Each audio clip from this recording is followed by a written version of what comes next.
Why did you join the Bureau? I believe the case unsolved. Unsolved.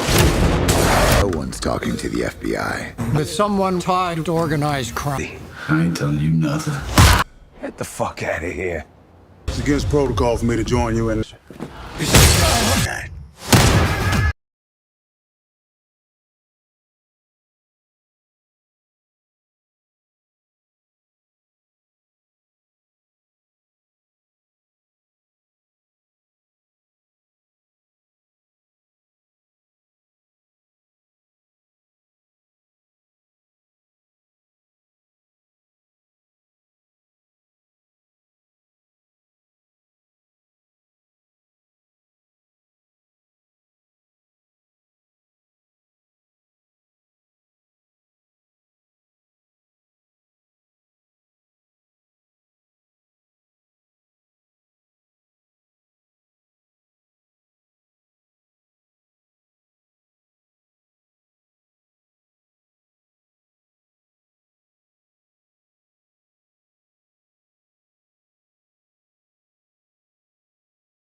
Copyright disclaimer. Under Section 107 of the Copyright Act 1976, allowance is made for fair use for purposes such as criticism, comment, news reporting, scholarship, and research.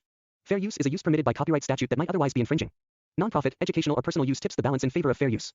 There are some stories where the line between right and wrong is clear, and then there are stories where the line disappears completely. By any means belongs to the second category, set against the dangerous and deeply divided atmosphere of 1960s Mississippi. The movie follows a young black FBI agent who is sent into a world where violence, racism, political pressure, and corruption have made the idea of justice extremely complicated. But what makes this story even more unusual is the person he is forced to work with. Instead of relying only on the law, he finds himself working alongside Gregory Scarpa, a notorious mafia hitman whose methods are about as far away from traditional law enforcement as you can imagine. And that strange partnership becomes the heart of the entire story. The movie is directed by Elegance Bratton and written by Sasha Penn, with a cast that immediately makes the project stand out. Yahya Abdul-Mateen takes on the role of the young FBI agent, while Mark Wahlberg plays Gregory Scarpa. Around them, the movie features Nicole Beharie, Josh Lucas, Ethan Embry, Lissagay Hamilton, Lachance, David Strathairn, and Giancarlo Esposito. Esposito plays Vernon Dahmer, an important civil rights figure whose presence gives the story an even stronger connection to the real historical events behind the film. Rather than presenting this period as simple background decoration, the movie appears to use the atmosphere of the 1960s as one of its most important characters, creating a world where every decision carries a serious consequence. At the center of the story is a series of brutal killings targeting civil rights leaders in Mississippi. The investigation takes the young FBI agent into an environment where the people he is supposed to trust may not always be willing to help him. The deeper he goes, the more complicated everything becomes. This isn't simply a case where an investigator follows clues, identifies a suspect, and brings someone to justice. The movie is built around the idea that the system itself may be failing the people who need it most. When the official methods aren't enough, the characters are forced to consider what they are willing to do to get results. That is where Gregory Scarpa enters the picture. Scarpa is not presented as a conventional hero. He is a mafia hitman, a man who understands violence, intimidation, and the criminal world from the inside. Yet the FBI agent realizes that Scarpa possesses something that could be useful in an investigation where normal rules are becoming obstacles. The two men come from completely different worlds. One believes in law and procedure, while the other has spent his life operating outside those boundaries. Their partnership is therefore uncomfortable from the beginning, but it also creates one of the most interesting dynamics in the movie. What makes the relationship even more fascinating is that neither man completely trusts the other. The FBI agent knows exactly what kind of person Scarpa is, and Scarpa has no reason to suddenly become a respectable law-abiding citizen. But they have a common objective. They both want to uncover the people responsible for the killings, even though their reasons and methods may be very different. As the investigation develops, the movie begins asking a difficult question. If the system is broken, how far can someone go before fighting for justice turns into becoming part of the violence themselves? The historical setting gives that question much more weight. Mississippi during the civil rights era was a place where racial violence and political tension were deeply connected to everyday life. Civil rights activists were risking their lives simply by demanding rights that should have been guaranteed to them. Against this backdrop, the investigation isn't just about solving individual crimes. It becomes part of a much larger struggle over power, fear, and equality. The movie uses that environment to create a thriller. But beneath the suspense is a story about people trying to survive inside a system that doesn't always protect them. Yahya Abdul-Mateen is particularly important because his character represents the official side of the investigation. He isn't simply walking into Mississippi as an action hero who already knows exactly what to do. He is entering a situation where his position as a black FBI agent gives the investigation another layer of tension. He has to deal with the dangers surrounding the case while also navigating institutions and individuals whose loyalties may not be as straightforward as they appear. His character becomes the audience's window into the investigation, and through him, the story can explore both the personal and professional cost of pursuing the truth. Then there is Mark Wahlberg's Gregory Scarpa. Scarpa brings an entirely different energy to the movie. He is experienced, dangerous, unpredictable, and comfortable with situations that would make an ordinary investigator hesitate. His presence changes the tone of the investigation because suddenly the rules become much less important. Scarpa knows how criminals think because he is one of them. That gives him an advantage, but it also creates a major moral problem. Every time the FBI agent relies on Scarpa, he is getting closer to the very world he is supposed to be fighting against. The supporting cast adds even more weight to the story. Nicole Beharie, Josh Lucas, David Strathairn, Ethan Embry, Lissaga Hamilton, Lachons, and Giancarlo Esposito all contribute to a period drama that is designed to feel larger than a simple police investigation. Giancarlo Esposito's involvement is especially significant because Vernon Dahmer was a real civil rights leader, and his story connects the fictionalized thriller structure with the painful reality of the period. The movie therefore has to balance entertainment with historical weight, and that combination could become one of its biggest strengths. One of the most interesting things about By Any Means is that it doesn't appear to be interested in giving the audience an easy answer. Normally, a crime thriller creates a clear division between the people trying to stop evil and the people committing it. Here, that division becomes increasingly complicated. The FBI agent represents the law, but the law has limitations. Scarpa represents organized crime, but his skills may be necessary to reach people the official system cannot touch. That contradiction is what gives the story its title. Sometimes the characters aren't asking whether something is legal. They're asking whether they can get away with doing whatever is necessary to achieve their goal.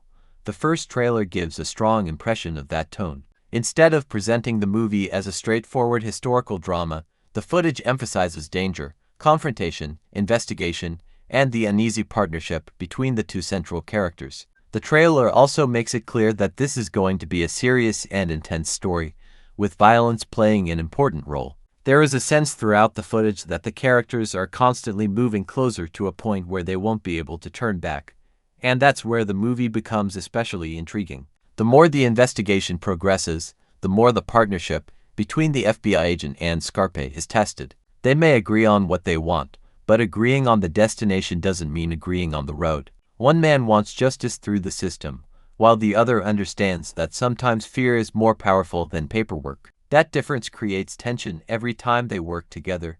The movie is currently scheduled for a theatrical release on September 4, 2026, with Paramount Pictures handling its theatrical distribution. Its reported runtime is around 1 hour and 47 minutes, meaning the film itself is relatively compact for a historical crime thriller. That could actually work in its favor because a story like this needs to maintain momentum. With the investigation, historical setting, action, and complicated relationship between its central characters, there is already a lot happening beneath the surface. But the biggest reason to keep an eye on By Any Means is the unusual combination at its center. A young black FBI agent and a mafia hitman should never be the obvious partners in a murder investigation, yet that is exactly what makes their story so compelling.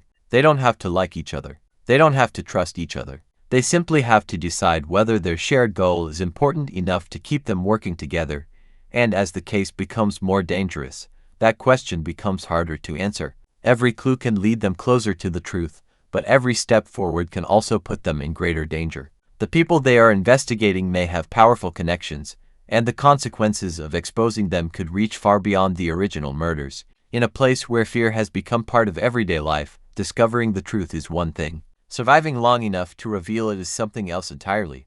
That is what gives By Any Means its thriller identity. The movie isn't only about who committed the crimes. It is about what happens when people decide that ordinary justice isn't enough. It explores the uncomfortable space between law and revenge, between justice and violence, and between doing what is right and doing whatever it takes. As the story moves deeper into the investigation, the partnership that initially seems impossible starts to become the one thing that might actually work. The FBI agent brings the authority and discipline of the law, while Scarpa brings knowledge of the criminal world and a willingness to cross boundaries. Together, they become a dangerous combination. But the closer they get to their target, the more the question remains: who is really controlling whom?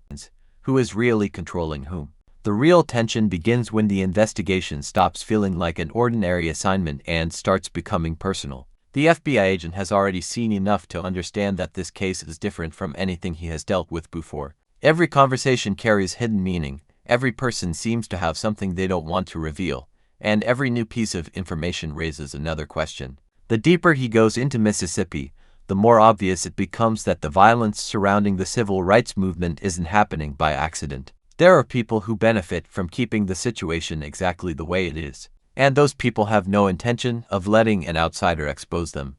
For the agent, this creates a difficult situation because his badge gives him authority, but it doesn't automatically give him control. There are places where the law exists on paper but has very little power in reality. People are afraid to speak, witnesses can disappear, and those who know the truth understand that telling it could put their lives at risk. This is where the movie's atmosphere becomes especially important. Instead of making the danger obvious at every moment, the story can build tension through silence, suspicious looks, unanswered questions, and the feeling that someone is always watching.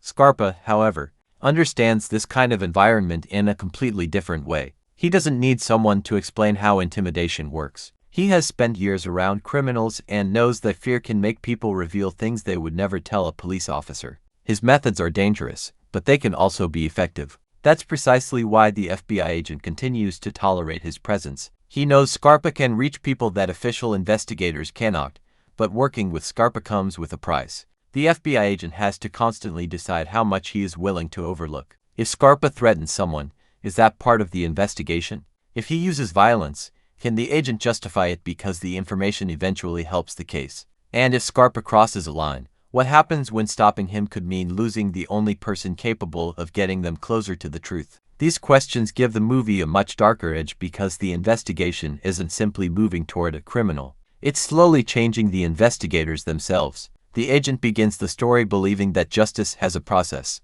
Evidence must be collected, suspects must be questioned, and the law must ultimately decide what happens. Scarpa sees the world differently. To him, justice isn't something you wait for. If someone is dangerous, you deal with the danger before it gets the chance to hurt anyone else. The contrast between them creates some of the most important moments in the story. They can stand in the same room and look at exactly the same situation while reaching completely different conclusions. The agent sees consequences. Scarpa sees opportunities. The agent thinks about what can be proven. Scarpa thinks about what can be forced out of someone. Neither approach is completely comfortable, and that discomfort is what keeps their partnership from becoming predictable. At the same time, the civil rights figures caught in the middle of this conflict aren't simply background characters. Their lives and struggles give the investigation its emotional purpose. People are fighting for voting rights, equality, and basic protection while facing threats from individuals who want to preserve the existing order. Every murder or attack therefore carries a meaning beyond the individual victim. It is another attempt to create fear and convince others that standing up will only bring consequences. This is where Vernon Dahmer's presence becomes especially important. His story represents the enormous personal risk taken by people who refuse to remain silent. Dahmer wasn't simply interested in political ideas from a distance. He was actively involved in the fight for civil rights, and that made him a target. By including a figure connected to these real events, the movie reminds the audience that the violence being investigated isn't fictional in the broadest sense. It comes from a period when real people paid an enormous price for demanding rights that should never have been denied. The investigation therefore becomes a race against time. The agent needs information before more people are hurt, but every move he makes can alert the people responsible. If they realize the FBI is getting close, they have every reason to destroy evidence, intimidate witnesses, or strike again. Scarpa's involvement makes the situation even more unpredictable, because his actions could either protect the investigation or completely compromise it. There is also an interesting psychological battle between the two central characters. Scarpa may appear to be helping the agent, but he is never completely transparent. A man with his background doesn't suddenly become trustworthy just because he is working with federal investigators. The agent understands that Scarpa has his own motivations, and that creates another layer of suspicion. Is Scarpa genuinely interested in helping the investigation, or is he using the situation for his own advantage? The longer they work together, however, the more complicated that question becomes. Scarpa starts demonstrating that his connection to the criminal world can genuinely produce results. He can identify patterns, understand personalities, and approach dangerous people without the hesitation that might expose an ordinary investigator. The agent begins to realize that Scarpa's greatest strength is also his greatest weakness. He knows exactly how criminals operate because he understands that world from the inside. Meanwhile, the pressure on the FBI agent continues to grow. He cannot simply follow Scarpa's instincts without consequences. Every questionable decision could damage his career and undermine the credibility of the entire investigation. He is caught between two worlds, and neither one fully accepts him. The law expects him to follow procedure, while Scarpa expects him to be willing to break the rules when necessary. That tension eventually forces the agent to make increasingly difficult decisions. He has to determine whether the pursuit of justice justifies methods that would normally be unacceptable. And once he begins making those compromises, there is no guarantee that he can return to the way things were before. The movie's title becomes more meaningful as this conflict develops. By any means isn't simply describing Scarpa's methods. It represents the entire moral dilemma facing the characters. How much can someone sacrifice in the name of justice before the sacrifice changes the meaning of justice itself? That question hangs over every major development. The characters aren't operating in a world where good decisions always produce good outcomes. Sometimes the right choice creates another problem. Sometimes following the rules allows dangerous people to escape. Sometimes breaking the rules produces the information needed to save lives. The movie uses that uncertainty to keep the audience questioning who is actually making the right choices. And while the investigation continues, the danger surrounding the civil rights movement becomes increasingly impossible to ignore. The people involved know they are being watched. Families understand that speaking out can put them at risk. Communities live with the constant possibility that violence could arrive without warning. For the FBI agent, this changes the case from a professional assignment into something much more human. He isn't simply trying to close a file anymore. He is trying to stop a cycle of violence that has been allowed to continue for far too long.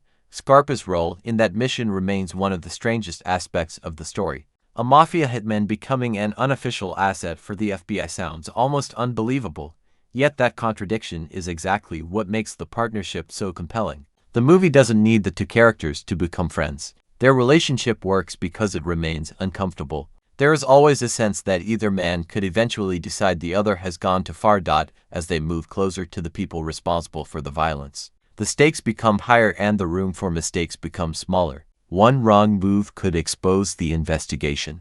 One careless conversation could put a witness in danger. And one decision made in anger could turn an investigation into something much more personal. The closer they get to the truth, the more the agent realizes that finding the people responsible may be only the beginning. Bringing them to justice is going to require something even harder. He must decide what kind of investigator he wants to be when the rules are no longer enough. And Scarpa is waiting on the other side of that decision, ready to show him exactly how far someone can go when there are no rules left to follow. No rules left to follow. The investigation has now reached a point where simply collecting information isn't enough anymore. The FBI agent knows that someone is actively working against them, and every delay gives the people behind the violence another opportunity to erase evidence or silence anyone who knows too much. What began as a difficult assignment has turned into a dangerous game of pressure and patience. The agent has to move carefully, because rushing forward could expose the investigation, but waiting too long could cost someone their life. Scarpa, on the other hand, has never been interested in waiting. His entire approach is based on pressure. He believes that people reveal their true nature when they are frightened, cornered, or forced to make a choice. That makes him useful, but it also makes him extremely difficult to control. The FBI agent constantly has to remind himself that Scarpa isn't one of his officers. He doesn't follow orders in the traditional sense, and he certainly doesn't care about playing by the same rules. Their partnership becomes more complicated when they begin following a lead that points toward a much wider network. The people responsible for the attacks may not be acting alone. There are connections between individuals, organizations, and local interests that make the investigation much bigger than a single crime. The agent realizes that if he pulls one thread too aggressively, the entire network could disappear before they understand how it works. This is exactly the kind of situation where Scarpa feels most comfortable. He knows how criminal networks protect themselves. People rarely tell the whole truth, and loyalty can disappear the moment someone believes they are in danger. Scarpa uses this knowledge to approach people the FBI agent couldn't easily reach. He doesn't necessarily need official authority. His reputation does much of the work for him, but that reputation also creates a problem. The agent cannot completely separate Scarpa's methods from the investigation itself. If Scarpa threatens someone, the information might be useful, but it could also destroy the credibility of the case. If he hurts someone, the consequences become even more serious. The agent begins to understand that every favor Scarpa provides may eventually come with a price. As the investigation moves forward, the atmosphere around the agent becomes increasingly hostile. People who were initially willing to talk suddenly become quiet. Others change their stories. Some simply refuse to get involved. The agent can sense that fear is spreading through the community, and that tells him something important. Whoever is behind the violence still has enough influence to make people believe that speaking the truth is more dangerous than living with a lie.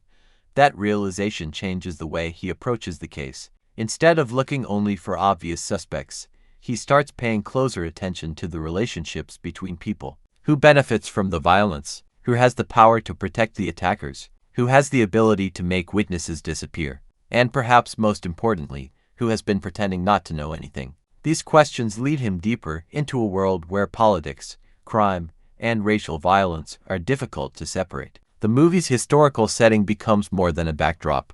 It shapes every decision the characters make. The civil rights movement is putting pressure on institutions that have been comfortable with the existing order. And those who feel threatened by change have their own methods of fighting back. For the people demanding equality, the danger is obvious. But for the FBI agent, another danger is beginning to emerge. If the investigation becomes too aggressive, it could be used against the very people he is trying to protect. If he fails to act, more lives could be lost. There is no clean solution, and the pressure keeps building. Scarpa sees the situation much more simply. He believes that fear is already being used by the other side, so there is no reason for the investigators to be afraid of using it themselves. His philosophy is straightforward. If someone is willing to use violence against innocent people, then kindness may not be enough to stop them. The agent isn't convinced. This difference creates tension between them. For the first time, the agent starts questioning whether Scarpa's involvement is helping the case or slowly taking control of it. Scarpa has become valuable, but valuable doesn't mean trustworthy. The agent knows that if he gives Scarpa too much freedom, he could lose control of the entire operation. Still, there are moments when Scarpa's instincts prove correct. A seemingly insignificant detail leads to a person who has been hiding information. Another conversation reveals that the violence may have been coordinated more carefully than anyone initially realized. Each discovery brings them closer to understanding how the network operates, but getting close to the truth also means becoming a bigger target. The people under investigation aren't unaware of what is happening. They begin to realize that the FBI is asking questions that could eventually expose them. Suddenly, the agent's movements become easier to track. The sense of being watched grows stronger. Even ordinary moments begin to feel dangerous because he can no longer assume that the people around him are neutral. Scarpa notices this immediately. Unlike the agent, Scarpa doesn't seem surprised that someone is watching them. In his world, surveillance and betrayal are normal. He tells the agent, in his own way, that they have reached the point where they should assume everyone knows something. The warning is important because the investigation is no longer operating from a position of safety. The agent begins changing his behavior. He becomes more careful about who he speaks to and where he goes. He starts questioning information that previously would have seemed reliable. Most importantly, he begins realizing that the people behind the violence may have access to information from inside the system. That possibility is disturbing. If someone inside the investigation is leaking information, then the danger is much greater than they thought. Every plan could be compromised before it begins. Every new lead could be a trap, and every person they trust could potentially be feeding information to the people they're investigating. Scarpa's answer is predictable. Trust no one, but the agent cannot operate entirely that way. His job requires cooperation, documentation, and evidence. He needs people around him. He needs institutions to function. If he assumes everyone is corrupt, then he loses the ability to distinguish between genuine help and deliberate manipulation. This is where the partnership reaches another turning point. The agent begins to understand that Scarpa may be the only person around him who isn't pretending to be something he isn't. Scarpa is dangerous, but at least his nature is obvious. He doesn't pretend to be innocent. He doesn't pretend to care about appearances. He simply does what he believes will get results. That honesty, strange as it sounds, starts becoming useful. The two men continue working together, but their relationship is no longer based only on necessity. There is a growing understanding between them, even though neither man would openly admit it. They still disagree about methods, but they have begun to recognize each other's strengths. The agent brings patience, discipline, and a sense of responsibility. Scarpa brings instinct, experience, and a willingness to enter places the agent cannot. Together, they form a combination that neither could create alone, but the investigation is approaching a point where cooperation may not be enough. The evidence is beginning to point toward people with influence, and exposing them could create consequences far beyond the original case. The agent realizes that solving the investigation could mean confronting powerful individuals who have spent years believing they are untouchable. And once someone believes they are untouchable, they usually don't surrender quietly. That is the danger now facing the investigation. The agent and Scarpa have spent so much time looking for the people behind the violence that they may have forgotten one crucial fact: the people they are hunting are also looking for them. The balance has shifted. They are no longer simply investigators following a trail. They have become targets themselves. And from this point forward, every step toward the truth could bring them one step closer to a confrontation they may not be ready for.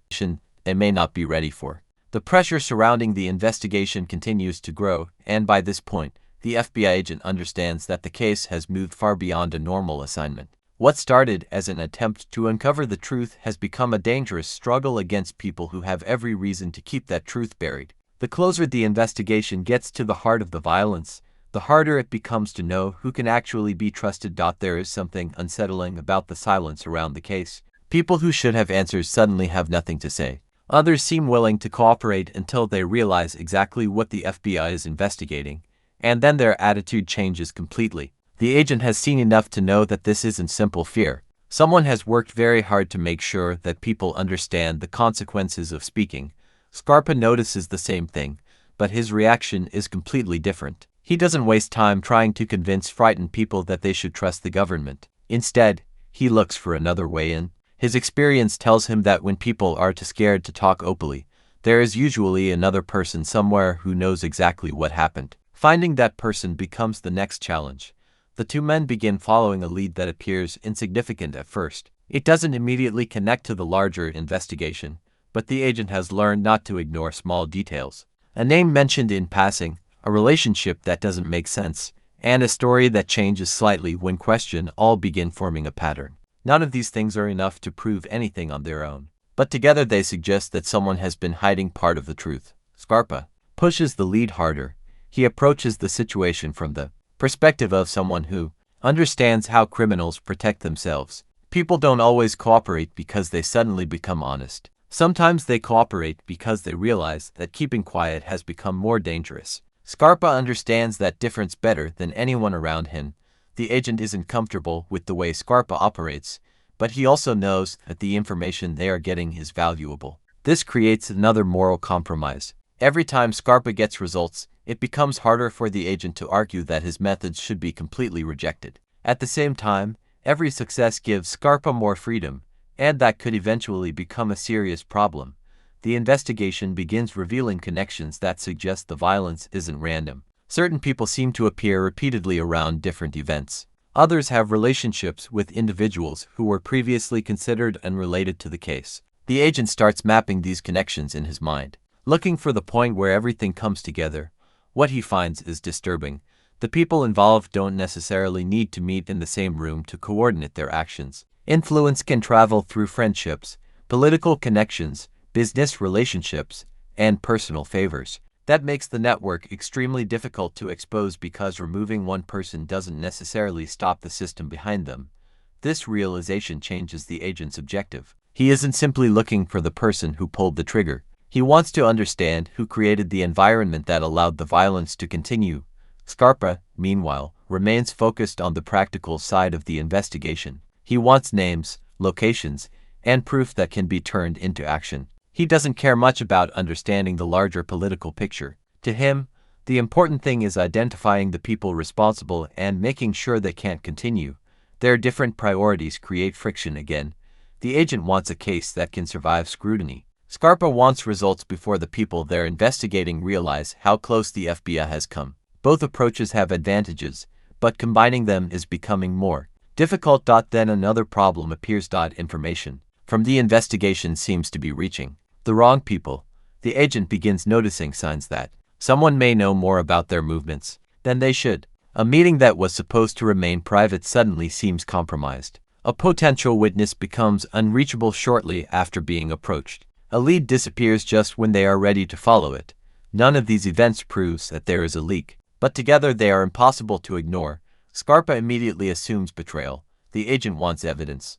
This difference becomes one of the biggest conflicts between them. Scarpa believes waiting for proof could get someone killed. The agent knows that accusing the wrong person could destroy the investigation. For him, suspicion is not enough, but as more things go wrong, even he begins wondering whether someone inside the system is working against them. That possibility changes the atmosphere completely. The agent becomes more cautious about what information he shares. He starts separating the investigation into smaller pieces, giving different people only the information they need. Scarpa approves of the strategy because it follows his own philosophy of never giving anyone the complete picture for the first time. The agent begins adopting some of Scarpa's methods without realizing it. He becomes less trusting, more observant, more willing to assume that every conversation could have a second meaning.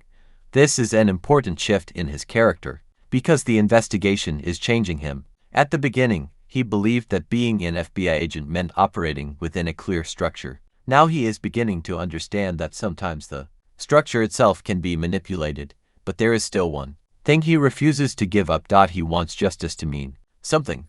That belief separates him from Scarpa. Scarpa doesn't care whether justice looks clean. He cares whether the threat is eliminated. The agent still believes that the way they reach the truth matters just as much as the truth itself. Their disagreement becomes even more serious when Scarpa suggests taking action against someone connected to the investigation. The evidence isn't complete, but Scarpa believes the person's behavior is enough to justify pressure. The agent refuses. For a moment, their partnership appears close to breaking. Scarpa sees the refusal as weakness. The agent sees Scarpa's suggestion as exactly the kind of uncontrolled behavior that could destroy everything they've worked for.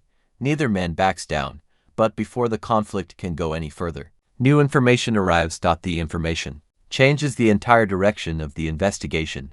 A connection has been discovered between the people surrounding the violence and a larger network that may explain why previous investigations failed. Suddenly, several unexplained events begin to make sense. People who appeared unrelated now have a reason to know one another. Actions that seemed isolated begin looking coordinated. The agent realizes they may finally have a path toward the center of the conspiracy. But there is a problem.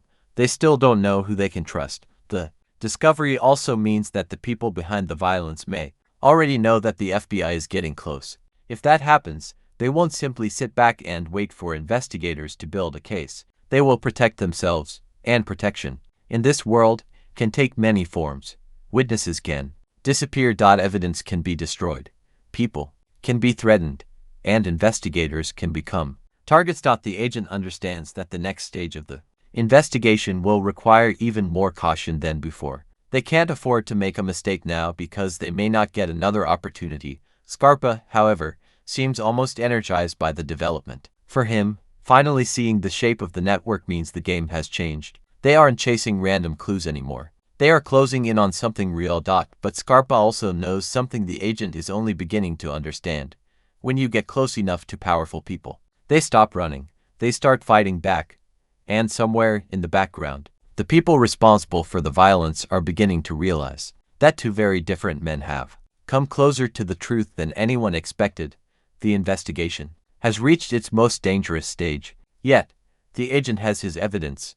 Scarpa has his instincts, but neither of them knows whether that will be enough when the people there hunting finally decide to come after them directly.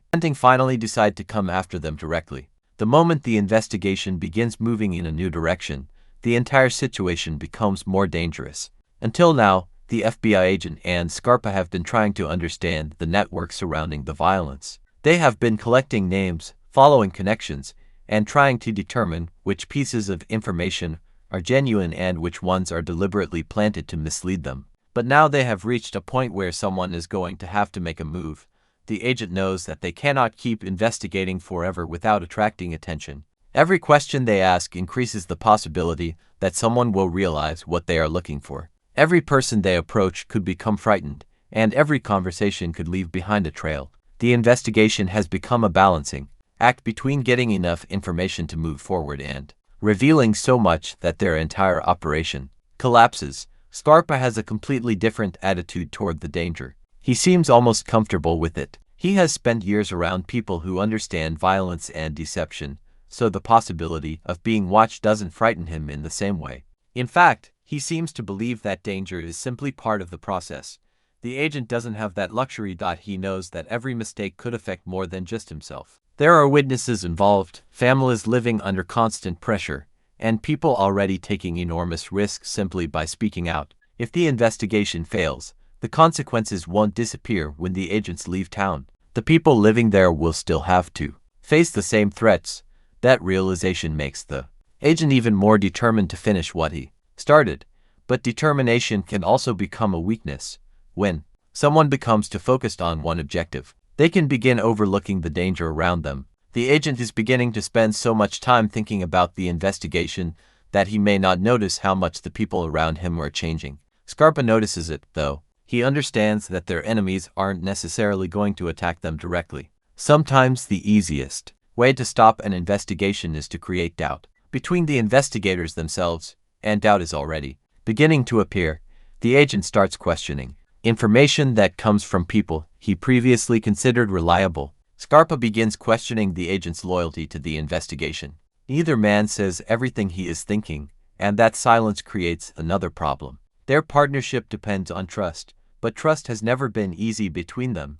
One man is a federal agent, the other is a criminal. That difference has never disappeared. They may have a common objective, but they don't have the same understanding of how far they should go to achieve it. As they continue following the new lead, they discover that the people connected to the violence are not as careless as they first appeared. They have anticipated that investigators might eventually start connecting the pieces. Certain information seems deliberately hidden behind layers of ordinary relationships. The deeper the agent looks, the more he realizes that the people involved have had plenty of time to protect themselves. That means they aren't simply dealing with people who committed crimes. They are dealing with people who understand how to avoid consequences. Scarpa believes the answer is to force them into making mistakes. The agent believes the answer is to build a case they cannot escape.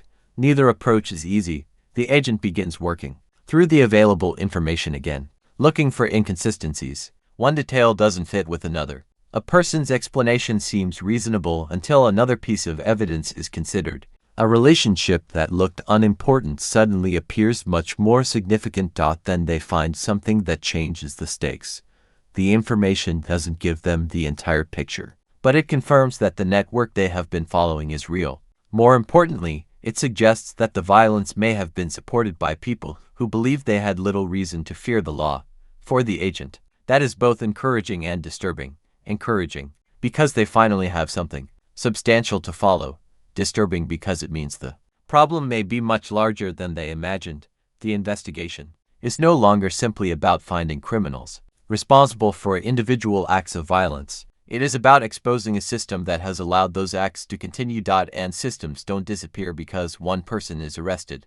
Scarpa understands that better than anyone. He tells the agent, in effect, that removing one person won't solve the problem if another person can simply take their place. The agent doesn't disagree, but he also knows that the law needs something concrete. He needs evidence connected to specific people and specific actions. That difference between them becomes increasingly important. Scarpa is thinking about the immediate threat. The agent is thinking about what happens afterward. For Scarpa, stopping the people responsible is the priority. For the agent, stopping them is only part of the job. He wants the truth to be documented and exposed in a way that cannot simply be erased. This is also where the emotional weight of the investigation becomes harder to ignore. The agent has been surrounded by stories of people who were threatened, attacked, or forced into silence. Every new piece of evidence reminds him that these aren't abstract political arguments. Real people are living with the consequences. The case begins to feel personal. And once an investigation becomes personal, objectivity becomes harder. Scarpa recognizes the change and warns the agent that anger can make a person predictable. If the people they are hunting realize that the agent is emotionally invested, they can use that against him. The warning may be coming from a surprising source, but it carries some truth. The agent begins forcing himself to step back and look at the case from a distance. He reviews what they know, what they suspect, and what they still need to prove. Slowly, a clearer picture begins to emerge. There are still missing pieces, but now they know where to look. The next step requires them to approach someone who could potentially connect several parts of the investigation. The person is not an obvious suspect, which makes the situation even more complicated. They may have information without being directly responsible for the violence. The agent wants to question them carefully. Scarpa wants to pressure them. Once again, they disagree, but this time, the agent understands something important about Scarpa's approach. Scarpa isn't necessarily trying to hurt people simply because he can. He believes that fear is the language understood by the people they are dealing with. Whether that belief is right or wrong, it has been shaped by his entire life. The agent has a choice to make. He can reject Scarpa's methods completely and risk losing an opportunity, or he can allow Scarpa to do what Scarpa does best and accept the moral consequences that come with it. For a moment, he hesitates. Then he makes his decision. He agrees to let Scarpa approach the situation his way, but with limits. It is a compromise neither man would have accepted earlier. And it reveals just how much the investigation has changed them. The agent is no longer the same man who arrived, believing that procedure alone would be enough. Scarpa is no longer simply an outside tool he can use when convenient. Their partnership has evolved into something much more complicated. They still don't completely trust each other, but they now understand that they need each other. And that may be the most dangerous realization of all, because when two people with completely different ideas about justice become dependent on one another, the line between cooperation and compromise can disappear very quickly. The next confrontation could determine whether their partnership finally breaks apart or becomes stronger than either of them expected. And with the investigation closing in on the people behind the violence, there is no guarantee that they will get the chance to make that decision on their own terms. The investigation has reached a stage where every decision carries more weight than before. The agent and Scarpa have managed to uncover enough information to know that they are dealing with something organized, but knowing that a network exists is very different from proving exactly who controls it. They need a connection strong enough to stand on its own, and finding that connection becomes their biggest challenge. The person they are preparing to approach could hold the key, but there is no guarantee that this person will cooperate. The agent understands that a direct confrontation could make things worse. If the person becomes frightened, they may disappear. If they feel threatened, they may warn someone else. And if they are secretly working with the people under investigation, the meeting could become a trap. Scarpa doesn't see the situation in quite the same way. He believes that hesitation is what gives dangerous people an advantage. From his perspective, the longer they wait, the more time their enemies have to prepare. He wants to move before anyone can react. The agent finally agrees, but he insists on controlling the situation. This time, they will not simply walk into a room and demand answers. They will approach carefully, observe the person's behavior, and look for inconsistencies. The agent wants to know whether the person is afraid, guilty, or simply caught in the middle. When the meeting finally happens, it doesn't provide the easy breakthrough they hoped for.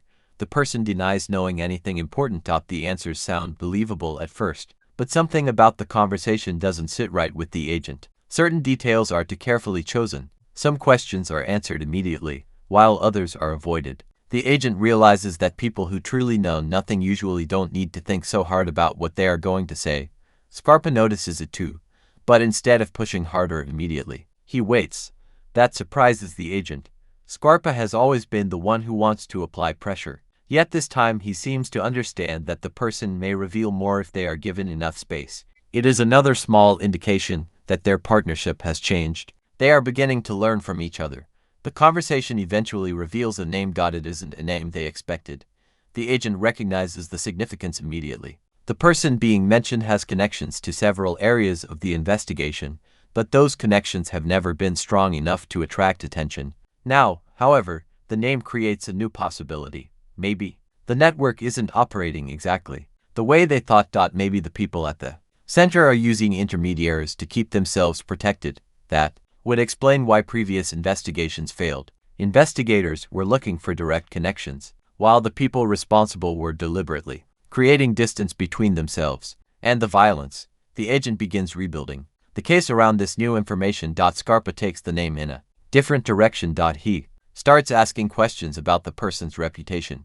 associates, and habits. His knowledge of the criminal world allows him to identify patterns that aren't obvious from official records. The more he investigates, the more suspicious the situation becomes. Then they discover that the person they are following has recently changed their behavior. That might not mean anything by itself, but combined with everything else, it becomes another warning sign. Someone knows that investigators are getting close. The agent decides they need to move carefully again. He doesn't want to reveal everything they know. If the person realizes exactly how much information the FBI has collected, they could alert the people above them. Scarpa agrees with the plan, but he also suggests that they use the person's fear against them. The agent hesitates. He knows this is exactly where the investigation can go wrong. One small compromise can lead to another. First, they allow Scarpa to pressure someone, then they allow him to intimidate someone else. Eventually, they may find themselves using methods they once considered unacceptable. The agent doesn't want that to happen, but he also knows that the people they are investigating have already crossed those boundaries without hesitation. The conflict becomes a battle between principles and results. Meanwhile, the civil rights community continues facing pressure. The danger isn't limited to the people directly connected to the investigation. Families and activists understand that anyone who becomes too visible can become a target. The agent sees firsthand how fear can affect ordinary decisions. People begin avoiding meetings. Some stop speaking publicly, others quietly leave town. The movement is still alive, but the threat of violence is forcing people to consider how much they are willing to risk. For the agent, this reinforces the importance of the case. He isn't investigating something that happened in isolation. He is investigating violence designed to create fear.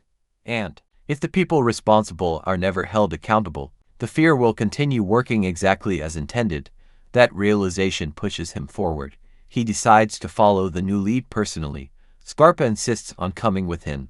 The agent initially refuses, but eventually accepts because he knows Scarpa's instincts could be useful. Their journey takes them into an environment where the difference between law enforcement and criminal influence becomes almost impossible to see. People recognize Scarpa before they recognize the FBI agent. Doors that would normally remain closed suddenly open. Conversations that would never happen with an official investigator become possible. The agent sees the advantage. He also sees the danger. Scarpa's reputation isn't simply opening doors. It is creating expectations. People assume that Scarpa is there for a reason, and they know what kind of consequences can follow if they disappoint him.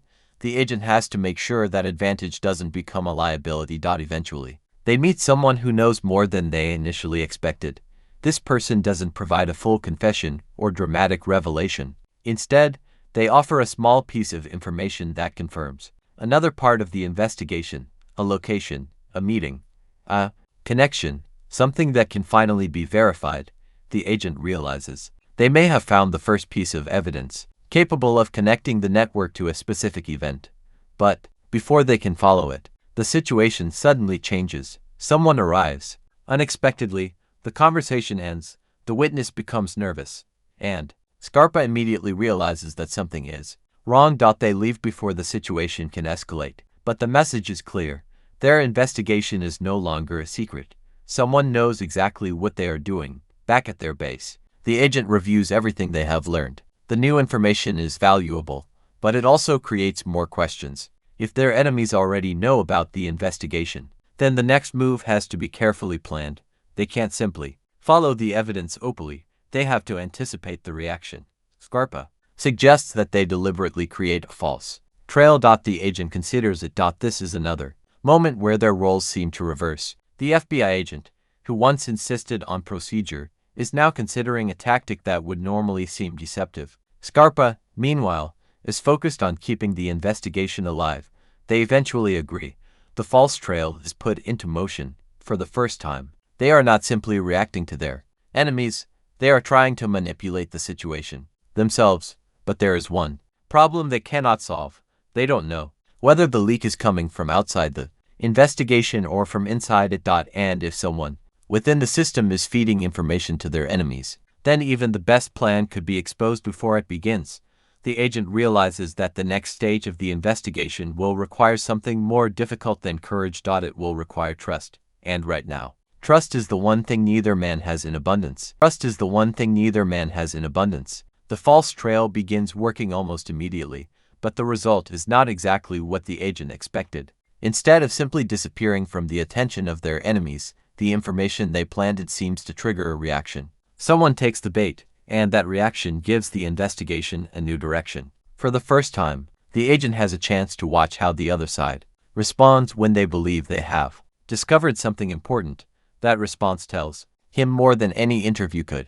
Someone is nervous, someone is moving people around, and someone is clearly trying to protect a secret. The agent keeps the information tightly controlled. Only a small number of people know what the false trail actually means, and Scarpa is one of them. The two men wait to see what happens next, but the waiting itself becomes difficult. Every hour that passes creates another opportunity for the situation to change. Scarpa remains convinced that the reaction will eventually lead them to the person controlling the operation. The agent is more cautious. He knows that a clever enemy could deliberately react to the false information in order to discover who is leaking it. That possibility forces him to reconsider the entire strategy. Maybe the leak isn't simply an informant passing information. Maybe someone is testing them. The thought makes the agent even more careful. He begins examining the people who have had access to the investigation from the beginning. He looks at who received information, who asked unusual questions, and who seemed to know details before they were officially shared. None of these things is enough to accuse anyone, but together they create a troubling pattern. Scarpa offers his own theory. He believes the person responsible isn't necessarily the most powerful person involved. The real danger, in his view, is the person standing between the investigators and the people at the top. That person understands both sides and knows exactly how to keep information moving without exposing themselves. The agent sees the logic. If Scarpa is right, then they have been looking in the wrong place. Instead of searching for the person giving orders, they need to find the person carrying those orders from one place to another. That changes the investigation once again. They begin tracking movements rather than names. Who appears at certain locations? Who suddenly changes plans? Who has access to people connected to the violence? Slowly, another pattern begins to form. A particular meeting keeps appearing in the background. It isn't officially connected to the case, but several people they have already encountered seem to have some connection to it. The agent decides they need to learn more. Scarpa wants to attend the meeting directly. The agent refuses. He knows walking into an unknown gathering could expose them both. Instead, they decide to observe from a distance. The plan seems simple, but nothing about this investigation remains simple for long. As they watch, several people arrive separately. None of them appears particularly suspicious. They behave like ordinary people meeting for ordinary reasons. But the agent notices something that makes him pay closer attention. These people aren't supposed to know one another, yet they clearly do. A short conversation is enough to confirm that the meeting is not what it appears to be. The agent realizes they may have found the missing link, but before they can learn anything more, the meeting ends. Everyone leaves. Scarpa wants to follow one of them. The agent chooses another. Their disagreement creates a problem, but they eventually split up to cover more ground. It is a risky decision. For the first time, they are operating separately. Scarpa follows the person he believes is most dangerous. The agent follows the person who appears to have the strongest connection to the investigation. Both men are convinced they have chosen correctly. Neither realizes that someone may already be watching them. The agent's target eventually enters a building and disappears from view. He waits outside, trying to determine whether there is another exit. After several minutes, someone else appears. The person is not who he expected, but the connection is impossible to ignore. The agent now has evidence that the meeting was part of a larger operation. At the same time, Scarpa discovers something even more disturbing. The person he has been following isn't simply connected to the network. They appear to be actively involved. Scarpa doesn't immediately confront them. Instead, he follows them farther, trying to discover where they are going. That decision may turn out to be important because the person eventually leads him to a location that has never appeared in the investigation before. Scarpa memorizes the location and leaves, but someone notices him for the first time. Scarpa realizes that he may have been identified. He doesn't panic. Instead, he changes direction and deliberately makes himself difficult to follow. When he finally reconnects with the agent, he doesn't tell him everything immediately. The agent notices Their relationship has changed again. Earlier in the investigation, they would have challenged each other directly. Now they have both learned that information can be dangerous even when shared within a lie. The agent asks Scarpa what he found. Scarpa gives him enough information to continue the investigation, but keeps the location to himself. That decision creates another crack in their partnership. The agent knows Scarpa is hiding something. Scarpa knows the agent knows. Neither man trusts the other enough to admit it. Instead, they continue working. The agent uses the information from the meeting to identify another person connected to the case. This individual has a reputation for staying away from the violence itself while maintaining relationships with people involved. That makes the person particularly interesting. The agent begins digging into their background. The more he learns, the more suspicious the situation becomes. This person has been present around several important moments without ever appearing directly responsible for anything. They seem to exist just outside the evidence, always close enough to know what is happening but distant enough to avoid becoming a suspect. The agent realizes this could be the intermediary Scarpa was talking about. If that's true, then finding this person could finally give them a path toward the people at the center of the operation. But there is another complication. The intermediary appears to have connections inside the system. That means the investigation may have been compromised from the beginning. The agent begins questioning whether some of the failures they've experienced were actually accidents. Maybe certain leads weren't lost. Maybe they were deliberately redirected. Maybe witnesses didn't disappear because they were afraid. Maybe someone made sure they couldn't be found. That possibility changes everything. The agent becomes more suspicious of the people around him, but he also realizes that he cannot investigate everyone at once. He needs a way to determine who is actually passing information. Scarpa finally reveals the location he discovered. The agent is surprised. The place is connected to someone they have already been investigating. This gives them a potential breakthrough. They decide to watch the location before making any move. If the intermediary returns there, they may finally have enough evidence to connect the person to the larger network. But this time, they don't know whether they are the ones doing the watching. As night falls, the two men position themselves where they can observe the building without being noticed. For several hours, nothing happens.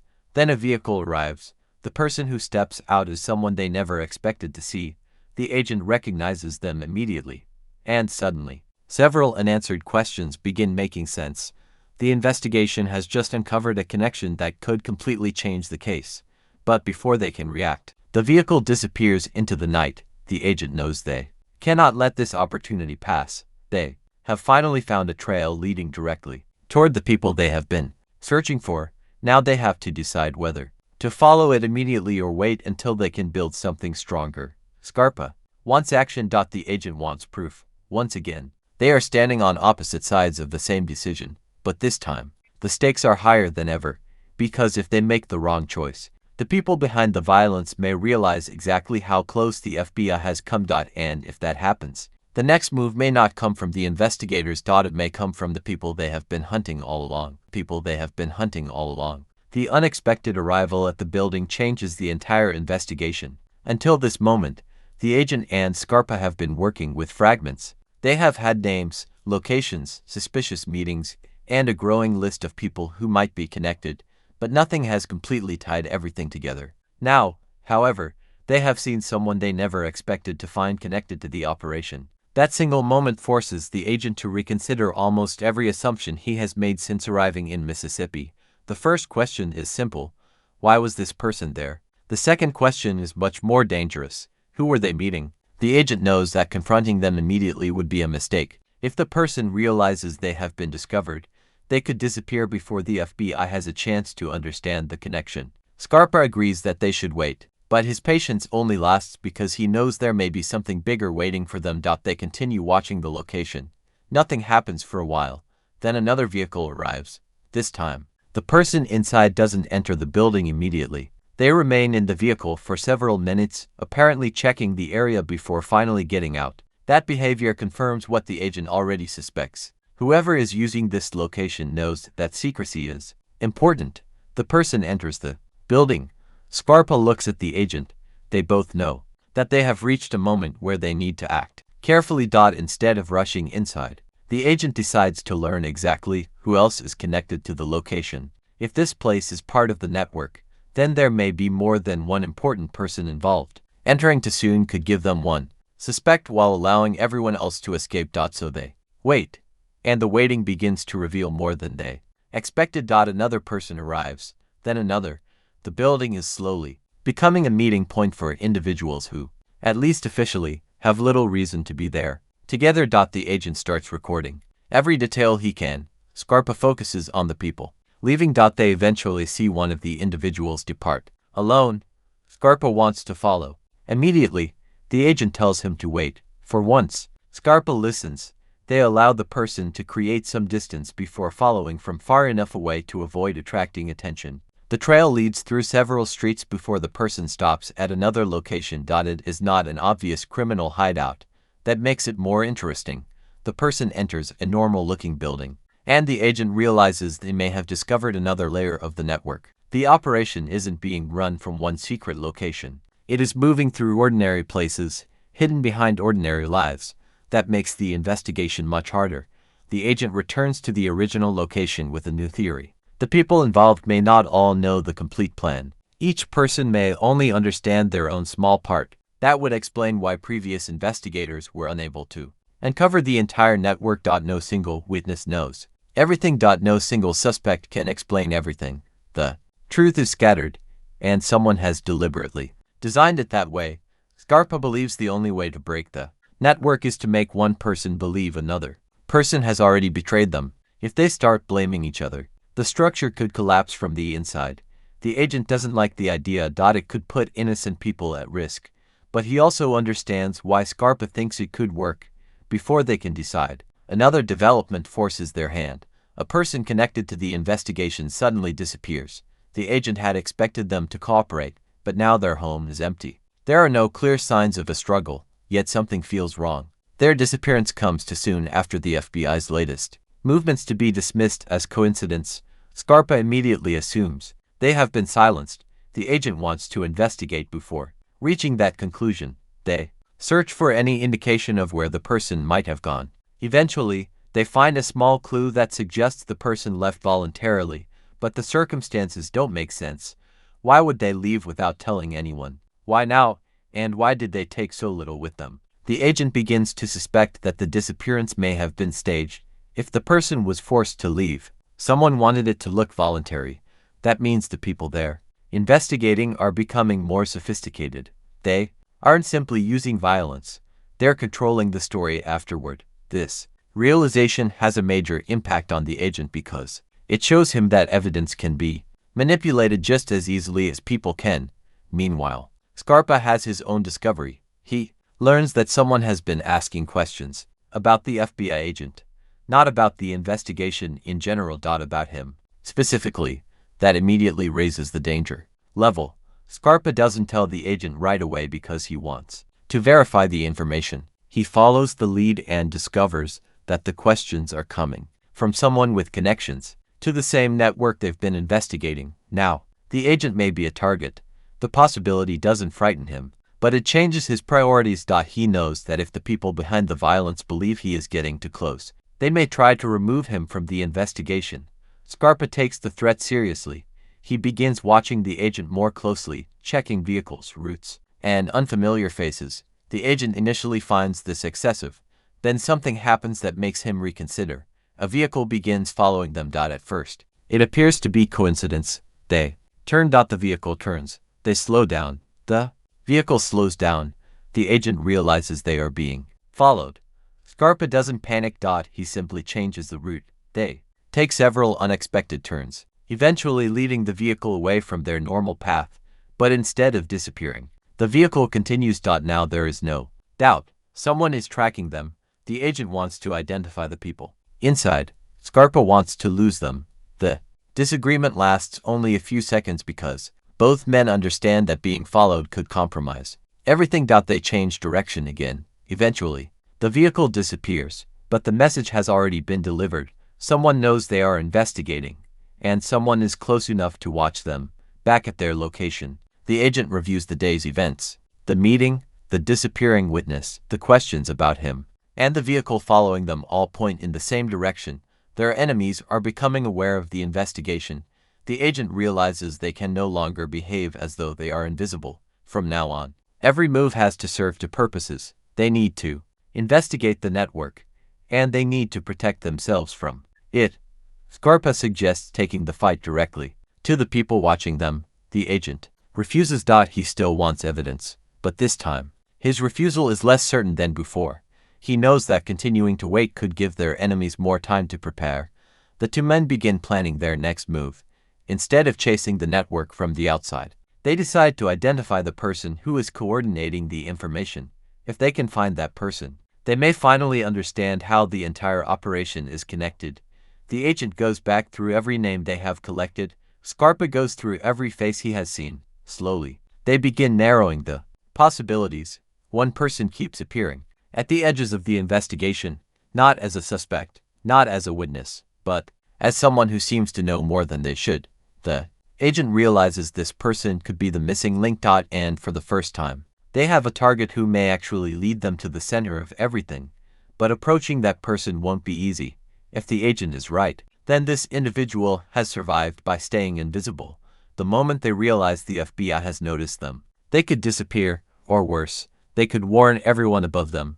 Scarpa has a plan, the agent has another, and once again, the two men must decide whose method will give them the best chance of finally exposing the truth, because now they are no longer searching blindly. They are getting close, and somewhere inside the network, someone is beginning to realize that the investigators may already know too much. The new lead gives the investigation something it has been missing from the beginning, a person who may actually connect several separate pieces of the puzzle. Until now, the agent and Scarpa have been moving from one clue to another, never completely certain whether they were getting closer to the truth or being deliberately pulled in the wrong direction. Now they have a name that keeps appearing around important events and that makes the situation much more serious. The agent decides they cannot approach this person like an ordinary suspect. If their theory is correct, this individual has survived by remaining in the background. They have avoided becoming the center of attention while maintaining connections to people who matter. That means a direct accusation could destroy the only opportunity they have to learn what is really happening. Scarpa suggests watching the person. First, the agent agrees. They begin studying the person's routine, looking for patterns rather than evidence of a specific crime. Where do they go? Who do they meet? Who contacts them? More importantly, who seems to change their behavior whenever this person appears? At first, nothing seems unusual. The person goes about their daily life as though there is nothing to hide. But after several hours of observation, the agent notices a small detail. Someone approaches the person briefly, speaks to them for less than a minute, and then leaves without any obvious reason for the meeting. It could mean nothing. But the agent has learned that in this investigation, small details can become important later. Scarpa follows the stranger. The agent remains behind. This time, they don't separate because of disagreement. They have learned that covering two directions at once gives them a better chance of understanding the network. Scarpa's decision eventually pays off.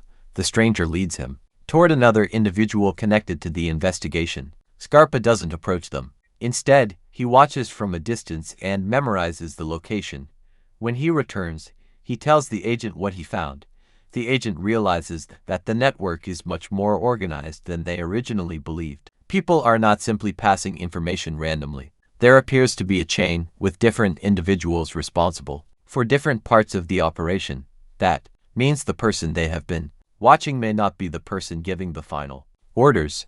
They may be the person making sure those orders reach the people who carry them out. That distinction is extremely important.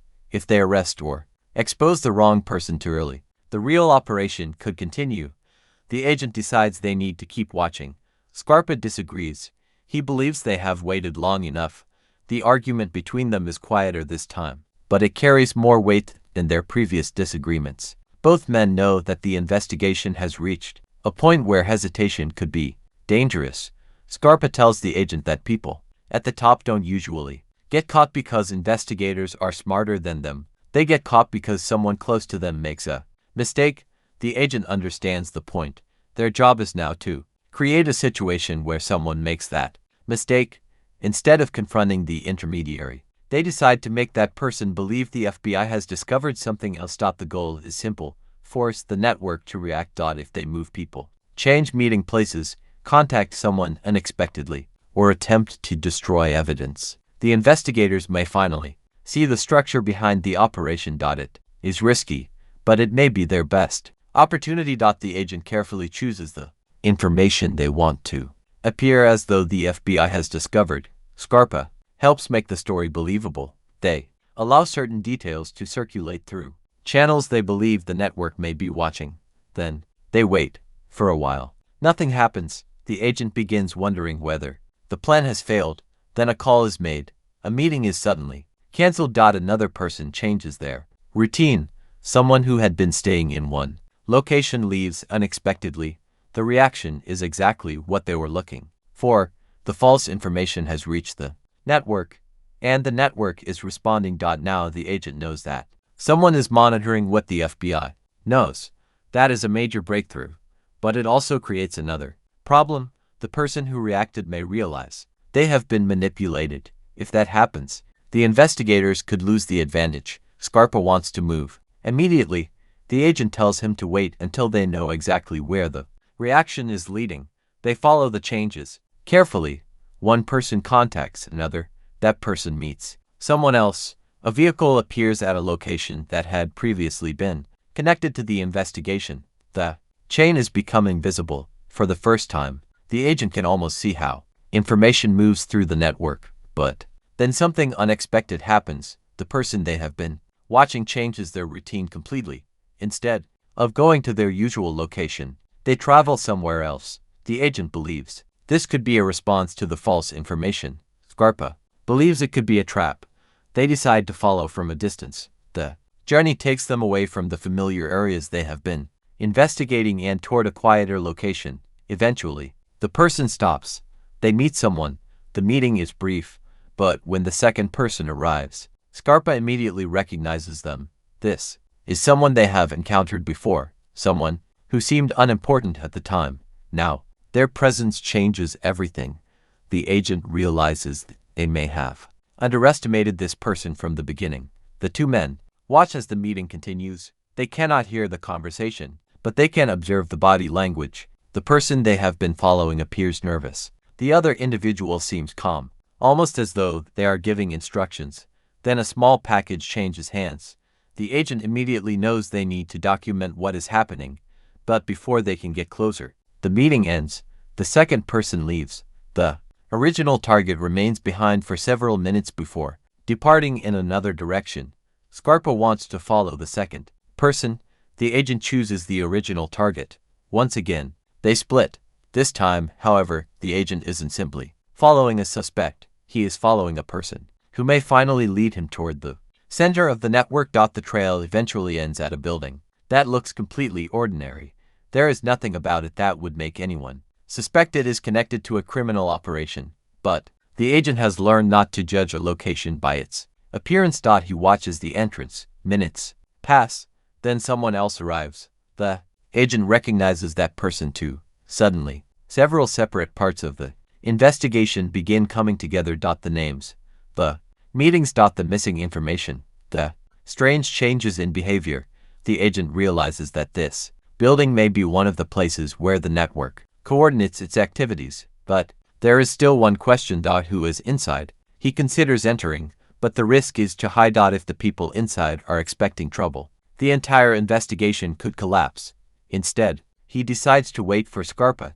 When Scarpa finally returns, he brings information of his own. The person he followed has connections to someone even more important, someone whose name has appeared indirectly several times, but has never been connected strongly enough to become a focus of the investigation. Now the two men have something much more valuable than another clue. They have two independent trails pointing toward the same person that cannot be ignored. The agent begins to understand that the investigation may finally be approaching its real center. But there is another concern. The more they uncover, the more vulnerable the people around them become. If the network realizes that the FBI has identified the person at the center, they may retaliate against witnesses or anyone connected to the investigation. The agent doesn't want another disappearance. He doesn't want another family threatened, and he certainly doesn't want the people they are trying to protect caught in the middle of their operation. This forces him to make another difficult decision. They can move quickly and risk exposing everyone, or they can continue gathering evidence and risk giving the network time to strike first. Scarpa has already made his position clear. He believes waiting is becoming more dangerous than acting. The agent looks at everything they have collected. For the first time, he realizes Scarpa may be right. They have spent too long reacting to events. Now they need to control the next one. The agent prepares a plan designed to bring the key person into the open without revealing exactly how much. The FBI knows it will require timing, patience, and cooperation from Scarpa, but there is one thing neither of them can control. The enemy may already know that they are getting close, and if someone inside the system has been feeding information to the network, then the plan they are preparing may already be compromised. The agent understands that this could be their last real opportunity. He looks at Scarpa and makes it clear that from this point forward, there can be no unnecessary risks. Scarpa agrees, but the look on his face suggests that he has already decided what he will do if the plan fails. The two men move forward with the operation.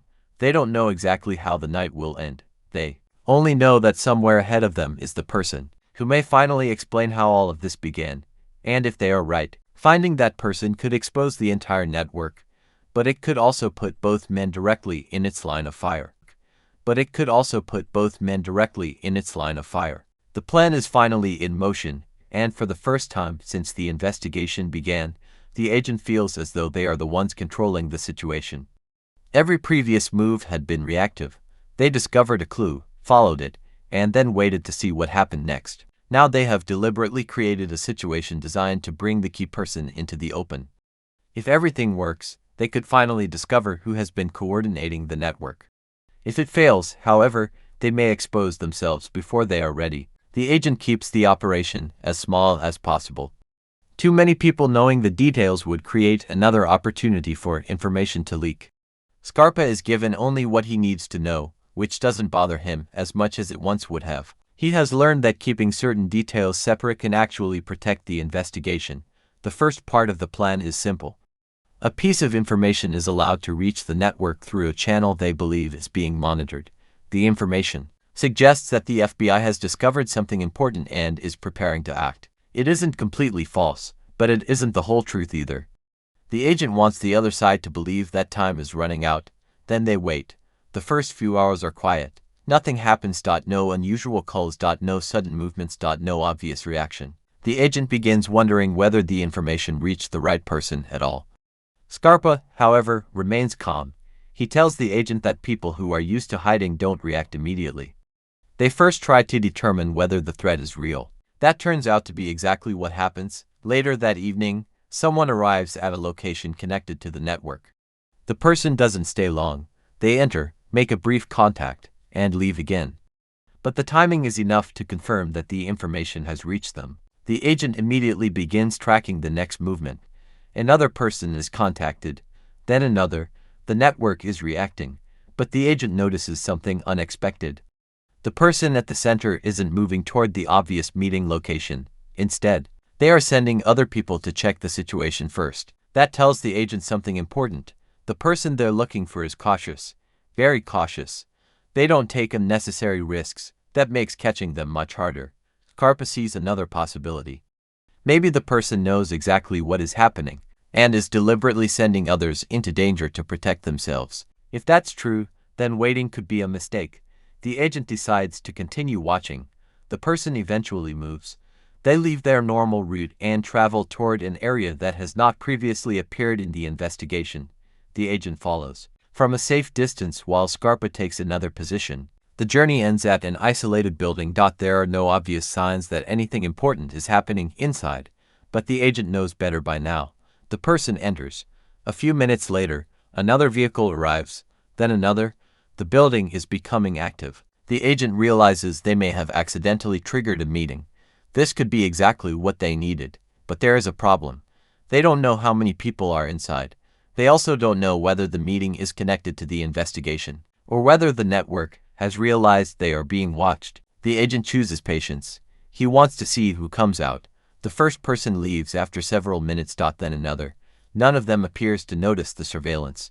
The agent records their identities and waits. Eventually, the person they have been following emerges. But they aren't alone. Someone walks beside them.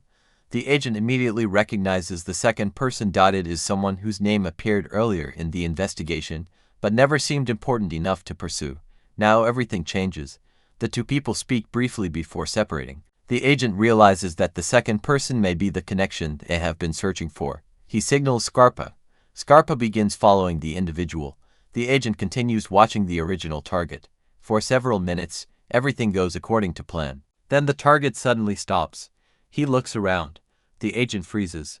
The person seems to be searching for something or someone. For a moment, the agent wonders whether they have been discovered. The target gets back into the vehicle and drives away. The agent follows, but after several turns, the target disappears. The agent stops and realizes what may have happened. They were not following the target anymore. The target was leading them. Scarpa reaches out. He has discovered that the second person has also disappeared. Now both trails are gone. The operation appears to have failed. But the agent refuses to believe that. He goes back through everything they observed. The meeting, the people arriving, the people leaving, the sudden change in direction, the disappearance. Then he notices something. The target didn't simply vanish. He changed vehicles. That means someone else may have been waiting nearby. The agent returns to the area and begins looking for another vehicle matching the description. Eventually, he finds one. It is parked away from the building. The vehicle appears ordinary, but its presence makes sense now. Someone had been waiting there before the target arrived.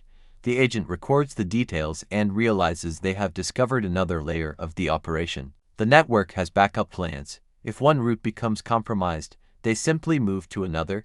That explains why they have been so difficult to catch. They aren't relying on one person. They have built a system designed to survive individual failures. Scarpa returns with information of his own. The person he followed eventually contacted someone else. And that person has a connection to a name the agent has been trying to confirm for days. Finally, they have something concrete. But there is another problem. The information came from Scarpa's side of the investigation, and the agent knows it may not be admissible as evidence. Scarpa's methods have once again produced something useful, but turning that information into a legitimate case will be difficult. The agent tells Scarpa they need proof that can survive outside their own investigation. Scarpa asks why that matters if they already know who is responsible. The agent explains that knowing the truth isn't enough. They have to prove it. That difference between them remains at the heart of their relationship. Scarpa believes justice is about stopping dangerous people. The agent believes justice is about exposing them in a way that cannot simply be dismissed. Neither man completely changes his mind, but they continue. The next step is to identify the person behind the network without letting that person know they have been discovered. The agent begins connecting the latest information with the earlier clues. The result is surprising. The person at the center may not be directly involved in every act of violence. Instead, they appear to be someone who connects different groups and makes sure information travels between them. That makes them even more important. Remove the wrong person, and the network survives. Find the person connecting everyone, and the entire structure could collapse. The agent now knows exactly what they need. They need that connection documented. They need a witness who can confirm it. And they need to move before the network realizes what they have discovered. But as they prepare for the next stage, another piece of information reaches them. Someone inside the network has started asking questions about Scarpa. That is unexpected. Scarpa has always been difficult to predict, but now someone appears to be specifically interested in his involvement. The agent immediately understands what that could mean. The network may know Scarpa is working with the FBI. And if they know that, then Scarpa is no longer just an investigator's unconventional partner. He is a target. Scarpa doesn't seem particularly concerned. In fact, he almost seems amused by the idea. But the agent knows better. If Scarpa is targeted, the investigation could collapse. And if the people behind the violence are willing to go after Scarpa, there is no reason to believe they will stop there. The agent looks over everything one more time. They are closer than they have ever been. But now the danger is no longer somewhere in the distance. It is moving directly toward them. The next phase will require them to make contact with someone who could finally expose the entire network. And this time, there may be no room for mistakes. Because once they make their move, there will be no way to hide the fact that they know the truth. The investigation has reached a dangerous turning point. Until now, the agent and Scarpa have been trying to stay one step ahead of the people they are investigating, but that advantage is beginning to disappear. Someone is clearly aware that the FBI is getting closer, and the questions being asked about Scarpa make it obvious that the other side is no longer treating him as an outsider. They know he is involved, and that means the rules of the investigation have changed. For the agent, protecting Scarpa isn't simply about protecting a useful source. Scarpa has become part of the operation, and losing him could mean losing access to information that the FBI cannot obtain through traditional methods. At the same time, the agent understands that Scarpa's involvement creates its own danger. If the people behind the violence discover exactly how much Scarpa knows, they may decide that eliminating him is easier than allowing him to keep talking. Scarpa doesn't seem interested in showing fear. He continues behaving as though the threat is just another part of the job. But the agent notices small changes in him. He checks his surroundings more carefully. He pays attention to unfamiliar vehicles. He avoids predictable routes. For a man who normally acts as though nothing can surprise him, the extra caution says a lot. The agent asks him directly whether he believes someone is coming after him. Scarpa doesn't give a straight answer. Instead, he explains that when people start asking questions about you, there are usually only two possibilities. They either want to know what you know, or they want to make sure you never get the chance to tell anyone. The statement stays with the agent. They decide to continue with their plan, but with additional precautions. The person they believe is at the center of the network has to be identified without warning them that the FBI is ready to move. The agent wants to establish a direct connection between this person and the people carrying out the violence. That requires a witness. And finding that witness becomes the next challenge. The agent returns to the earlier information they collected and identifies someone who may have been close enough to the network to know how it operates. This person isn't a major figure. In fact, their importance comes from exactly the opposite reason. They have stayed in the background for a long time. That makes them potentially valuable. But it also means they have every reason to be afraid. The agent approaches carefully, explaining that he isn't asking for everything. He simply wants the truth about one specific connection. The person initially refuses to cooperate. Scarpa watches from a distance. He knows that forcing the conversation could destroy the opportunity. The agent continues talking. Instead of threatening the witness, he explains what could happen if the investigation fails. More people could be targeted. More families could be frightened into silence. The witness doesn't immediately agree, but the conversation begins to change their attitude. Eventually, they reveal a small piece of information. Someone has been giving instructions, not directly. The instructions travel through another person. That confirms the agent's theory about an intermediary. But then the witness says something even more important. The intermediary isn't acting alone. There is another person involved. Someone who has access to both the people carrying out the violence and the people who can protect them. Afterward, the agent realizes that this could explain why previous attempts to investigate the violence have repeatedly failed. The problem isn't simply that people are afraid. The problem may be that the people responsible have connections strong enough to protect them after the crimes are committed. That changes the case completely. The agent asks the witness for a name. The witness hesitates. Scarpa steps forward. For a moment, the agent thinks Scarpa is about to use intimidation. Instead, Scarpa simply tells the witness that they don't have to say anything they aren't prepared to say. The agent is surprised. Scarpa then adds that if they do decide to speak, they need to understand that silence may not protect them forever. The witness finally gives them the name. It is the same name that has been appearing indirectly throughout the investigation. The person they've been looking for. The connection they've been missing. Now they have a potential identity. But a name is not enough. The agent needs to know what this person actually did. The witness explains that they weren't present during the violence itself. Their role was different. They helped organize communication and make sure certain people knew when and where things were happening. That makes them a key figure, but it also makes the case more difficult. Someone who coordinates information can claim they never ordered violence. They can say they were simply passing messages. They can deny knowing what those messages would lead to. The agent knows they need stronger evidence. So they ask another question. Who did the intermediary report to? The witness becomes visibly uncomfortable. This is the question they have been afraid to answer. Finally, they give another name. This one carries more Wait. The agent recognizes it. Immediately. This is someone who has appeared around the edges of the investigation but has never been directly connected to any specific crime. Now the agent has a theory that could explain everything. There may be a chain connecting the people who planned the actions, the people who passed the instructions, and the people who carried them out. But before he can follow that chain, something unexpected happens. The witness changes their mind. They suddenly become afraid and refuse to say anything else. The agent understands why. They may have realized exactly how dangerous the information is. Scarpa tells the agent not to push them. The agent agrees, but he knows they may not get another chance. They leave the meeting carefully. On the way back, Scarpa reveals that he has noticed something the agent hasn't. Someone was watching the meeting. The agent immediately asks how long. Scarpa says long enough. Now the situation becomes urgent. If someone saw them speaking to the witness could already be in danger. The agent wants to return and protect them.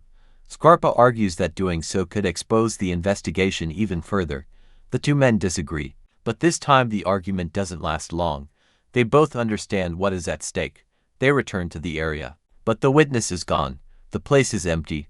The agent searches for any sign of where they went. Nothing. It looks as though the person simply disappeared. But then he notices something that changes his interpretation. The witness left behind something that suggests they may have been forced to leave. The agent feels the pressure. Immediately, they may have waited too long. Scarpa tells him that this is exactly why he wanted them to act sooner. The agent doesn't respond. He knows Scarpa is right about one thing: the network is moving faster now. And every time the FBI gets close, someone disappears. The agent returns to the office and begins putting everything together. The witness gave them two names. One appears to be the intermediary. The other may be the person behind the larger operation. But they still need a direct connection. Scarpa suggests using the intermediary as bait. The agent considers the idea carefully. If they can make the intermediary believe that the witness has revealed everything, the intermediary may contact the person above them. That contact could provide exactly the evidence they need, but it could also put the intermediary in immediate danger. The agent refuses to sacrifice someone simply to strengthen the case. Scarpa argues that the intermediary is already involved and that the network will eventually turn against them. Anyway, the disagreement reveals something important. The agent has become more cautious about the consequences of his choices. Scarpa has become more aware of the agent's limits. Neither man is completely changing, but they are beginning to understand why the other thinks the way he does. They finally agree on a compromise. They will create the appearance that the witness has told the FBI everything, but they won't actually expose the witness's location. The false information is carefully constructed. Then it is allowed to travel through the same channels they believe the network is monitoring. Again, they wait. This time, the reaction is immediate. A phone call is made. Someone leaves their normal location. Another person suddenly appears at a place connected to the investigation. The chain is moving. The agent watches closely. Scarpa follows the movement from another direction. Then they see the person they have been looking for. The intermediary has made contact with someone, and that someone is the person at the center of their investigation. For the first time, the agent has both of them in the same chain. Now they finally have a chance to expose the connection, but the agent realizes something else. If they move too soon, they may capture the intermediary while allowing the real power behind the operation to disappear. If they wait too long, they may lose both. Scarpa looks at the situation and tells him that there may never be a perfect moment. The agent knows he's right. After everything they've uncovered, this may be the moment they've been waiting for. But before they can act, the two men notice something unexpected. Another vehicle has arrived. Someone else is joining the meeting. And the person stepping out may be even more important than the two men they have been watching. The agent realizes that the investigation may have just uncovered another layer of the network. The question now is whether they can identify it before the meeting ends. Because whatever happens next could finally reveal who has been pulling the strings from the beginning. The arrival of the third person changes the situation immediately. The agent had been prepared to watch the intermediary meet the person they believed was at the center of the network, but now another individual has entered the picture. That means the meeting is more important than they originally thought. If three people with different connections to the investigation are gathering in the same place, there is a strong possibility that something significant is about to happen. The agent stays focused on observation. He doesn't want to move too early, especially now that they have a chance to learn more about the hierarchy behind the operation. Scarpa watches the newcomers carefully, trying to recognize anyone whose face or behavior seems familiar. He has spent enough time around criminals to know that the person who talks the least can sometimes be the most important one in the room. The three men don't remain outside for long. They enter the building one after another, creating the impression that they have done this before. There is no hesitation, no confusion, and no sign that this is an accidental meeting. The agent immediately understands that they are looking at something organized. He wants to know who leaves first. That could tell them who is giving the instructions and who is receiving them. The next few minutes feel longer than they actually are. The agent knows they are close to something important, but he also knows that one careless decision could ruin the entire operation. Scarpa quietly reminds him that if these people have been operating this carefully for so long, they are unlikely to make an obvious mistake. Then the first person walks out. It is the intermediary. He looks nervous. The agent watches him leave and notices that he doesn't go directly to his vehicle. Instead, he pauses and looks around the area. It is almost as if he is checking whether anyone has followed him. That confirms the agent's suspicion. The intermediary knows the investigation is getting close. Scarpa wants to follow him, but the agent signals that they should stay where they are. The second person eventually exits. This is the person they have been trying to connect to the wider network. He appears calm. Almost too calm. There is no obvious sign of concern, and he doesn't look around the way the intermediary did. That suggests he may feel protected. Then the third person finally emerges. Scarpa recognizes him. The agent sees Scarpa's reaction immediately. This person isn't just another member of the network. He has a reputation, connections, and influence that make his presence extremely significant. Now, the agent understands why the other two seemed so careful. They weren't meeting to exchange routine information. They were meeting someone who could change the direction of the entire operation. Scarpa wants to follow him. The agent agrees this time. They follow from a distance while keeping the intermediary under separate observation. Through another channel, the goal is to discover whether the third person leads them towards someone even more important. The vehicle travels through several areas before stopping near a business. The location seems ordinary. People come and go. Nothing appears unusual.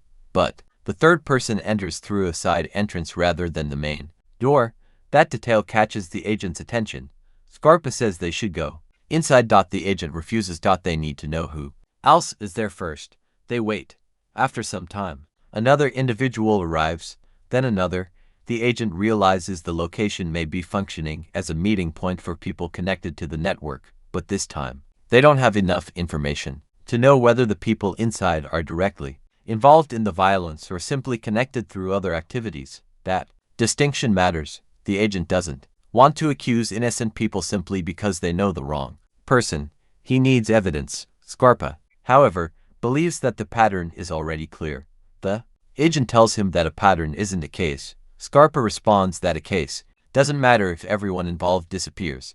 Before the evidence is collected, the argument ends there because neither man has a perfect answer. They continue watching. Eventually, the third person leaves. This time, he isn't alone. Someone walks beside him. The agent doesn't recognize the second person immediately. Scarpa does. He tells the agent that this person has connections to individuals who have appeared around several previous incidents. Now another piece of the puzzle falls into place. The third person isn't simply connected to the network. He may be the bridge between different groups. That would explain why his name hasn't appeared directly in the investigation. A person like this doesn't need to be present during every event. His value comes from connecting people who would otherwise have no reason to work together. The agent realizes that if they can prove that connection, they may finally have something strong enough to move forward. But there is another problem. They don't know where the third person is going next. Scarpa follows the vehicle. The agent stays behind long enough to make sure no one is watching them. When he finally joins Scarpa, they discover that the vehicle has stopped again. This time, the location is more isolated. The third person gets out and meets someone who appears to have been waiting. The conversation is brief. No dramatic exchange. No obvious threat. Just a few minutes of discussion before they separate. But the agent notices something important. The person who was waiting doesn't leave immediately. Instead, they remain near the location and make a phone call. That call could be nothing, or it could be the next link. The agent decides to follow. The trail leads them to another building. This one is harder to observe. There are fewer people around, and the area provides several places where someone could watch without being seen. Scarpa immediately senses the danger. He tells the agent that they should leave. The agent agrees. For once, there is no argument. They have learned that sometimes the smartest move is knowing when not to push. But as they pull away, the agent notices a vehicle behind them. It looks familiar. They continue driving. The vehicle remains behind them. Scarpa recognizes the pattern. They are being followed again. This time, however, the agent has a different idea. Instead of trying to escape immediately, he wants to see who is following them. They change their route. The vehicle follows. They turn again. The vehicle stays with them. Now there is no doubt. Someone knows where they are. Scarpa wants to force the vehicle to stop. The agent refuses. They don't know how many people are involved. They eventually take a route that allows them to lose the vehicle without confrontation. But the incident confirms something they had suspected for days. Their investigation has become a problem for someone powerful. The agent returns to the office and starts reviewing the information from the evening. The third person's involvement now appears much more important than expected. But there is still one missing connection. Who does this person answer to? If he is the bridge between different groups, there must be someone above him, someone who benefits from the network without appearing inside it. The agent begins looking at the larger structure again. Instead of focusing on individual crimes, he looks for influence. Who has the ability to protect suspects? Who can make investigations disappear? Who can pressure witnesses? Who can move information without leaving an obvious trail? The answers begin pointing toward a much larger level of influence. The agent realizes that the people they have been chasing may not be the real architects of the operation. They may simply be the people willing to do the work. That discovery makes the case more difficult, but it also gives the investigation a clearer direction. Scarpa has another idea. He believes they should approach the third person indirectly. Not as investigators, not as enemies, but through someone the person already trusts. If they can convince that individual to talk, they might finally learn who is giving the orders. The agent considers it. The plan is dangerous, but it could work. They identify someone who may have access to the third person's circle. Now they need to convince that person to cooperate. And once again, the agent knows that trust will be the hardest part, because in a world where people disappear for talking, asking someone to tell the truth is not a simple request. It can be a life-changing decision. The agent prepares for the meeting. Scarpa insists on coming. This time, the agent doesn't object. They have reached a stage where working separately is becoming too dangerous. Together, they approach the person who may hold the missing information. The conversation begins calmly. No threats. No accusations. Just questions. At first, the person says they know nothing. Then the agent mentions the third person's name. The reaction is immediate. A pause, a change in expression, a moment of silence. Scarpa notices it. The agent notices it. They finally know they have touched something important. The person still refuses to speak openly, but before the meeting ends, they give them one crucial piece of information.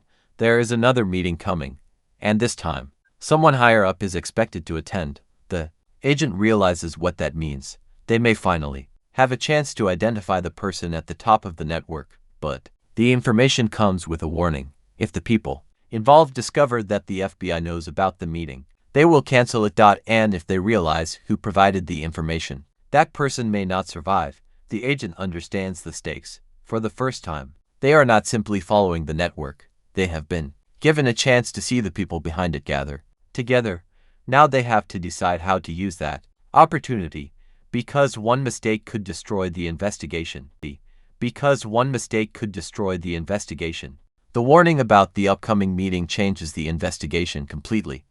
Until this point, the agent and Scarpa have been trying to build a picture of the network from scattered pieces of information. Now they have something far more valuable. A specific event where several important people may come together. If the information is accurate, this could be the opportunity they have been waiting for. But it could also be the most dangerous moment of the entire investigation. The agent immediately understands that they cannot simply walk into the meeting and start making arrests. They don't know who will be there, what evidence they may have, or how many people are watching the location. More importantly, they don't know whether the information they've received is genuine.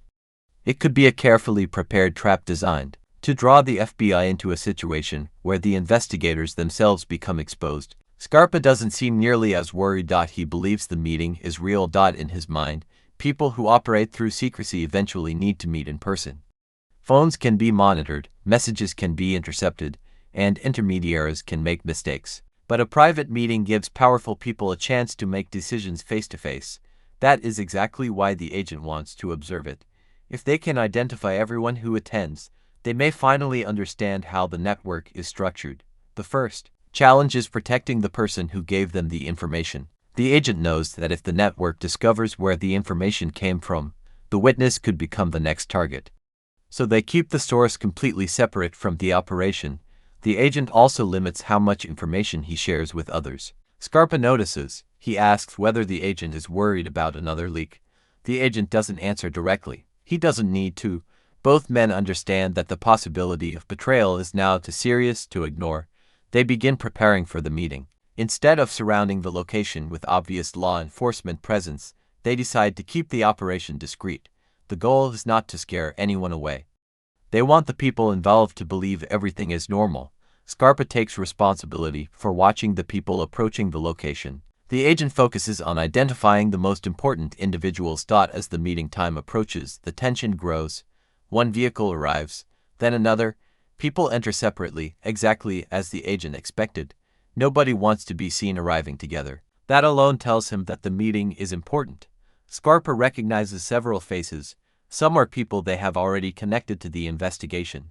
Others are completely new. The agent begins documenting everything.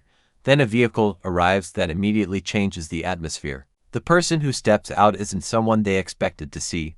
Scarpa watches closely. The agent recognizes the significance of the arrival. This person has enough influence to explain why the others are willing to take the risk of attending the meeting. The agent realizes that they may finally be looking at someone much closer to the center of the operation. The person enters the building.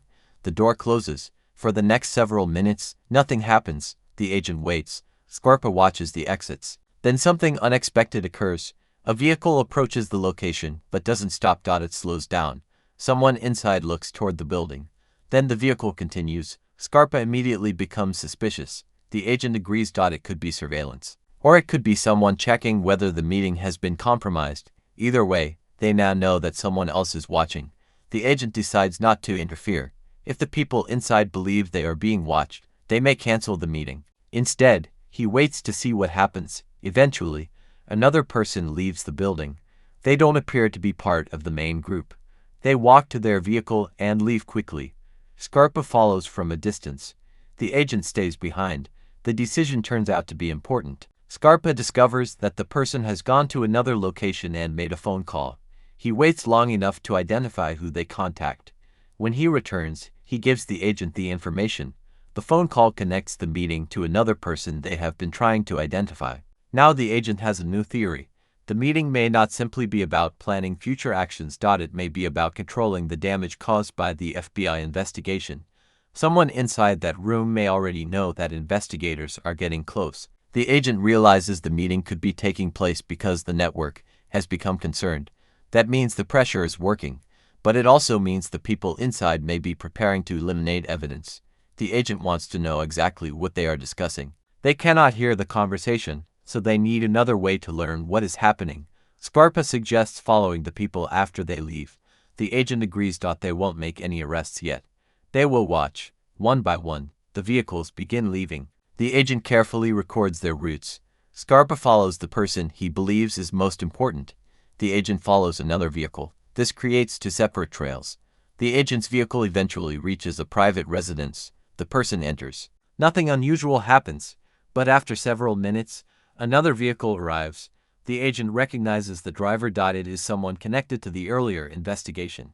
Now the connection is stronger. The second person enters the residence. The agent waits. Scarpa calls. His trail has produced something even more significant. The person he followed has gone directly to another location connected to the network. Scarpa believes this is where they should focus. The agent agrees. They regroup and compare everything they've learned. The meeting has created several new connections. The person who provided the information was telling the truth. The people inside the building are connected, and someone outside the immediate group appears to be coordinating communication. But there is still no direct evidence connecting the people at the top to the actual violence. That is the problem. The agent knows that suspicion isn't enough. He needs something that cannot be explained away. Scarpa suggests another approach. Instead of following the people who attended the meeting, they should follow the information leaving it. Who receives instructions afterward? Who suddenly changes plans? Who starts moving people? The agent sees the logic. They begin watching the network's movements over the next several hours. The pattern becomes increasingly obvious. Several people who were previously inactive suddenly become busy. Phone calls increase. Vehicles move between locations. Meetings are canceled. Others are arranged. It looks like the network is responding to a decision made during the meeting. The agent realizes that they may have witnessed the moment when the people involved decided what to do next. But what exactly did they decide? That question remains unanswered. Then one of the people they have been following makes a mistake. He contacts someone he normally has no reason to contact. The call is brief, but the agent manages to identify the number. It belongs to someone whose name has appeared repeatedly around the investigation. This is the connection they've been searching for. The agent finally has a path between the people inside the meeting and the people responsible for carrying out the network's decisions. But before they can act, Scarpa brings another warning. Someone has been asking questions about the witness who gave them the information. The agent immediately realizes that the source may already be compromised. They rush to locate the witness. When they arrive, the person is gone. Again, the disappearance confirms the worst possibility. Someone knew about the meeting. Someone knew the FBI had received information. And someone may now know exactly where the investigation is heading. The agent is furious, but he keeps his emotions under control. Scarpa tells him that anger won't bring the witness back. The agent knows that, but the disappearance has changed his priorities. He can no longer afford to treat the witness as simply another source. If the network is targeting people who helped the investigation, then every person connected to the case is in danger. The agent decides that they need to move faster. They have enough information to identify the structure. They have enough connections to know where the pressure is coming from. Now they need the final piece. Direct evidence. Scarpa believes they should use the network's own communication system against them. The agent is hesitant, but he realizes that their traditional approach may not be fast enough. They decide to create another controlled piece of information. This time, however, the information will be designed to reveal who reacts first. If the right person responds, they will know exactly where the chain leads. The plan is set, the information is released, then they wait. Minutes pass. Nothing. Then a call comes through. Someone reacts. Another call follows. A vehicle moves, and suddenly, the chain begins again. The agent watches the pattern unfold. This time, they are not guessing. They are tracking a direct reaction. And at the end of that chain is a person whose name has been missing from the investigation until now. A person who may finally explain everything. The agent looks at Scarpa. They both understand what this means. They have found the next target, but they have also reached the point where the network is most likely to fight back. The investigation has moved from observation to confrontation. And from this moment forward, there may be no way to return to the quiet investigation they started with. The new name gives the investigation a completely different weight. For weeks, the agent and Scarpa have been following fragments, watching meetings, tracking people, and trying to understand how information moves through the network. Now they finally have a person who appears to sit at the end of that chain. But having a name and proving what that person has done are two very different things, and the agent knows that the next move has to be precise. They cannot simply confront the person and expect the truth to come out. If this individual really is connected to the people directing the violence, then they have probably survived for a long time by keeping their distance from anything that could directly implicate them. They may know how to make other people take the risks while keeping their own hands clean. That makes them more dangerous than someone who acts openly. Scarpa sees the situation differently. He believes the fact that this person has remained hidden for for so long is exactly why they need to move before the network has time to react. In Scarpa's experience, people who stay protected usually have someone protecting them. Break that protection, and everything around them can start falling apart. The agent doesn't disagree, but he refuses to rush. They spend hours studying the new target. There are no obvious signs of criminal activity. The person maintains an ordinary routine, meets ordinary people, and appears to have no connection to the violence the FBI is investigating.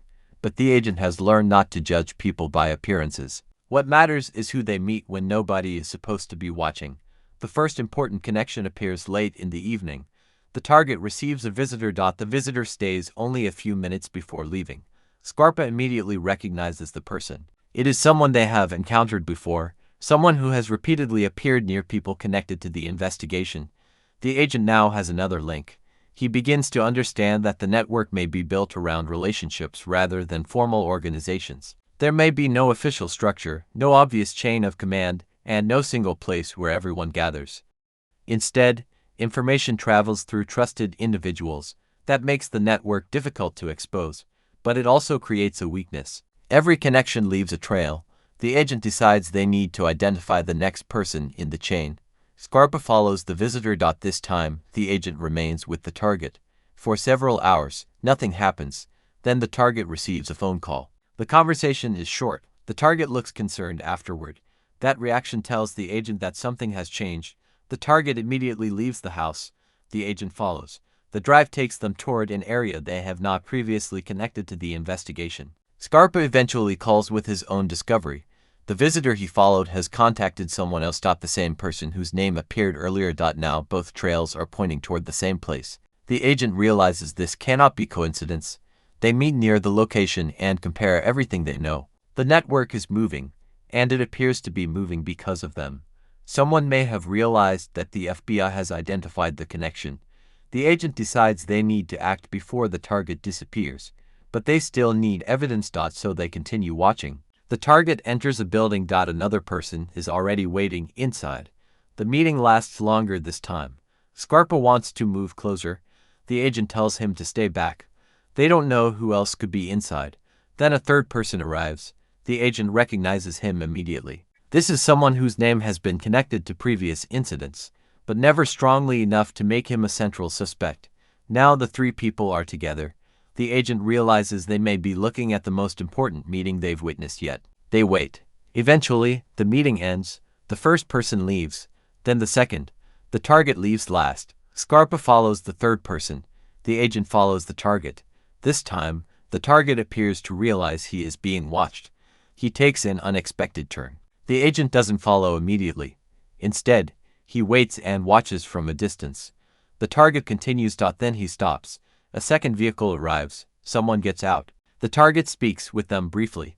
The agent cannot hear the conversation, but he notices something important. The second person hands the target a small envelope. The target puts it away and leaves. That envelope could contain nothing important, or it could be exactly what the agent has been looking for. But he cannot seize it without exposing the surveillance. So he keeps watching. The target eventually reaches another location and enters a building. The agent remains outside. Minutes later, the target comes back out. The envelope is gone. Someone else has it. The agent realizes that the object wasn't meant to stay with the target. It was being delivered. That means the target is not simply receiving instructions. He may also be passing information along.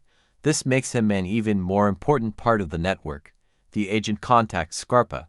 Scarpa has found another connection. The third person he followed has met someone else. And that person appears to have direct access to the people who can influence what happens after the violence occurs. The two trails are now converging again. The agent realizes they may finally be close enough to expose the entire chain. But there is still a major problem. They don't know who is ultimately giving the orders. They know who communicates. They know who moves information. They know who appears to coordinate different people. But they still don't know who sits at the very top. The agent refuses to assume. He wants proof. Scarpa tells him that sometimes proof doesn't arrive neatly. Sometimes you have to force people into revealing it. The agent looks at him. He knows exactly what Scarpa means. But before he can respond, they receive unexpected information. Someone has contacted the missing witness. The witness may still be alive. That changes everything. The agent immediately wants to locate them. If the witness is willing to speak again, they could provide the missing connection. But Scarpa warns him that the contact could be a trap. Someone may be pretending to be the witness. Or the witness may have been forced to cooperate. The agent knows the risk. Still, he cannot ignore the possibility. They arrange a meeting. This time, they take every precaution they can. The location is quiet. No unnecessary people are involved. The agent arrives first. Scarpa watches the surrounding area. Minutes pass. Then someone appears. It is the witness. Alive. But clearly frightened. The agent approaches slowly. The witness explains that they were taken away because someone wanted to know what they had told the FBI. They were pressured to reveal everything, but they didn't tell them the whole truth. They kept one detail hidden. The agent asks what it is. The witness hesitates. Then finally gives them the information. The person they have been searching for isn't simply connected to the network. They have been helping coordinate communication between several groups. More importantly, they have been receiving information before major events occur. That suggests they may know about plans in advance. The agent now has the missing piece, but the witness has one final warning. They say that the people behind the network know someone is talking, and they are preparing to find out who. The agent understands the danger immediately. The witness cannot remain exposed. They need to move them somewhere safe. But before they can leave, Scarpa notices something. A vehicle has stopped nearby. The person inside isn't getting out. They are watching. Scarpa tells the agent to stay calm. The vehicle eventually drives away. But the message is clear. They have been discovered. The agent realizes that the investigation has reached a critical point. They now have enough information to understand the structure. They have a witness. They have connections. They have surveillance. But they still need one final piece of evidence that can connect the person at the center directly to the actions being investigated. And that evidence may be hidden inside the network's next move.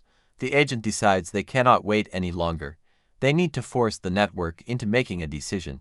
If the people behind the violence believe the FBI is getting close, they will either run, destroy evidence, or attempt to silence the people who know too much. Any of those reactions could give the investigators what they need. But there is another possibility. They could attack first. Scarpa believes that possibility is becoming more likely by the minute. The agent looks at everything they have collected and realizes that the investigation is no longer about discovering whether a network exists. They know it exists. Now they need to prove exactly who controls it. And to do that, they are going to have to take the biggest risk of the entire investigation. They will have to step into the network's world and make the people inside believe that one of their own has betrayed them. If the plan works, the people at the top may finally reveal themselves. If it fails, the agent and Scarpa could find themselves surrounded by people who already know exactly who they are and why they are there. Either way, the investigation has reached a point where there is no safe option left. The decision to move forward changes the entire atmosphere of the investigation. Up until now, the agent and Scarpa have been trying to uncover the network without exposing exactly how much they know. They have watched people, followed meetings, protected witnesses, and carefully tested information. But now they have reached the point where waiting for another clue could be more dangerous than making a move. The witness has confirmed what they suspected. There is a structure behind the violence. Information is being passed between different people, and someone is positioned close enough to the center to know what is coming before it happens. The problem is that none of this automatically proves who is responsible. The agent needs the people involved to reveal themselves. That means giving them a reason to react. Scarpa understands the plan immediately. If they make certain people believe that one of their own has started talking, fear will spread through the network. People who have been comfortable staying silent may suddenly begin protecting themselves. They may contact one another, move evidence, change locations, or even turn against each other. The agent knows it is dangerous, but he also knows that the network is already suspicious of the FBI. The slightest mistake could make everyone disappear. So they build the deception carefully. The information they release is not completely false. It is based on details the witness actually provided, but it is presented in a way that makes it appear as though the FBI knows much more than it really does. The goal is to create uncertainty. Who talked? What did they reveal? How much does the FBI know? And most importantly, who can be trusted? The information begins moving through the network. At first, there is no obvious reaction. Then things start changing. One person suddenly leaves town. Another cancels a meeting. Someone else begins contacting people they haven't spoken to in a long time. The agent watches these movements carefully. This is exactly what they wanted. The network is reacting, but there is a problem. The reactions are happening faster than expected. That suggests the people involved may already have a communication system designed for emergencies. Scarpa believes this is the moment to follow the person who appears most nervous. The agent agrees. They choose one individual and begin tracking their movements. The person doesn't go home. Instead, they travel to another location and meet someone connected to the earlier investigation. The meeting is short, but after it ends, the second person immediately makes another call. The agent realizes that the information is moving upward. One person contacts another. That person contacts someone else. And eventually, the chain leads toward the same individual they have been trying to identify. For the first time, the agent sees how the network reacts when threatened. The person at the center doesn't directly contact everyone. Instead, instructions move through layers. That structure protects the people at the top, but it also creates a trail. The agent and Scarpa begin following that trail. Then something unexpected happens. The person they are following suddenly stops. He gets out of his vehicle, looks around, and waits. The agent realizes they may have been detected. Scarpa prepares for the possibility of confrontation, but the person doesn't approach them. Instead, another vehicle arrives. Someone steps out. The two men speak. Then the first person gives the second person something. The agent cannot see exactly what it is, but Scarpa recognizes the exchange. The second person leaves immediately. The agent decides to follow. This leads them to another location connected to the network. But when they arrive, the person is gone. Again, it appears that the network is one step ahead. The agent becomes frustrated. They have been collecting evidence for days, but every time they get close to something concrete, the trail disappears. Scarpa tells him that this is exactly why they need to think differently. The people they're investigating aren't trying to win a confrontation. They're trying to survive. They don't need to defeat the FBI. They only need to make sure nobody can prove what they have done. That statement changes the agent's approach. Instead of looking for the final piece of evidence, he begins thinking about what the network is most afraid of losing. The answer becomes obvious. Communication. If the investigators can interrupt the flow of information, the people involved will be forced to make decisions without knowing what everyone else is doing. That could expose them. The agent begins planning another operation. This one is much more complicated. They need to make the network believe that a key person has already been compromised, but they can't actually expose the witness. They need to create the appearance of betrayal without putting an innocent person in greater danger. Scarpa offers to take the risk himself. The agent doesn't like the idea. Scarpa explains that his reputation makes him uniquely suited for it. People already know he has connections to dangerous individuals. If he suddenly appears to be carrying information from the FBI, the network may believe someone inside their circle has been talking to him. The agent considers the possibility. It could work, but it could also put Scarpa directly in danger. For once, Scarpa doesn't seem bothered by that. He knows exactly what kind of world he is entering. The agent finally agrees. Scarpa begins moving through his contacts. He doesn't reveal the entire truth. Instead, he allows certain people to believe that he knows something important about the investigation. The rumor begins spreading, slowly at first, then faster. People start asking questions about Scarpa. Who is he talking to? What does he know? Why is he suddenly interested in certain people? The network begins reacting exactly as expected. People start changing their behavior. One person contacts another. Another person suddenly disappears. A meeting is cancelled. Then another meeting is arranged somewhere else. The agent watches the pattern carefully. He now knows that the deception is working. But Scarpa is getting deeper into the situation. The agent worries that they may have pushed the operation too far. Then Scarpa reports something important. Someone has approached him. Not just an ordinary contact. Someone directly connected to the person at the center of the network. They want to know what Scarpa has heard. Scarpa gives them a carefully controlled answer. He tells them enough to keep their attention but not enough to expose the real investigation. The person seems convinced.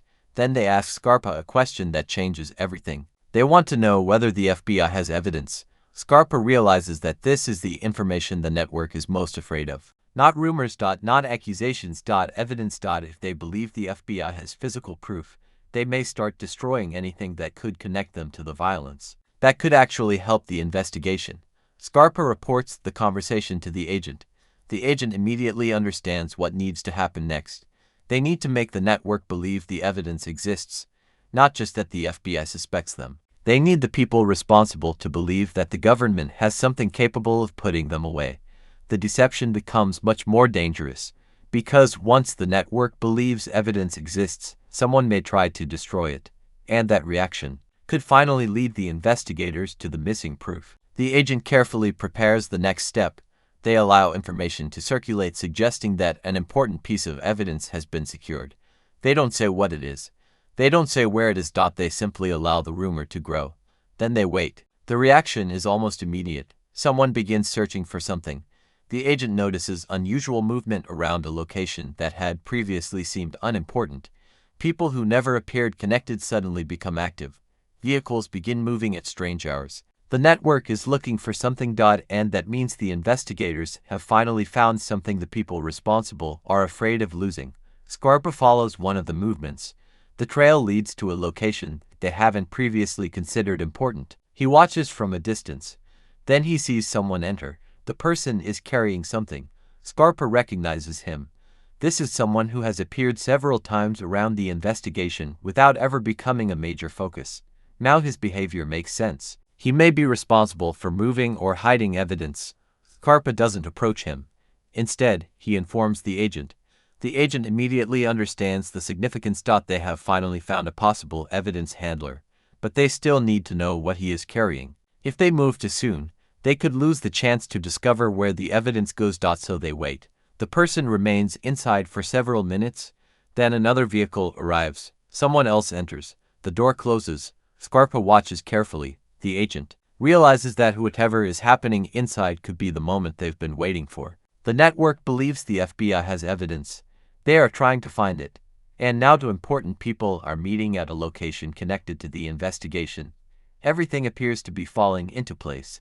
But then Scarpa notices something that makes him uneasy. A third vehicle has arrived, and the person stepping out is someone neither of them expected.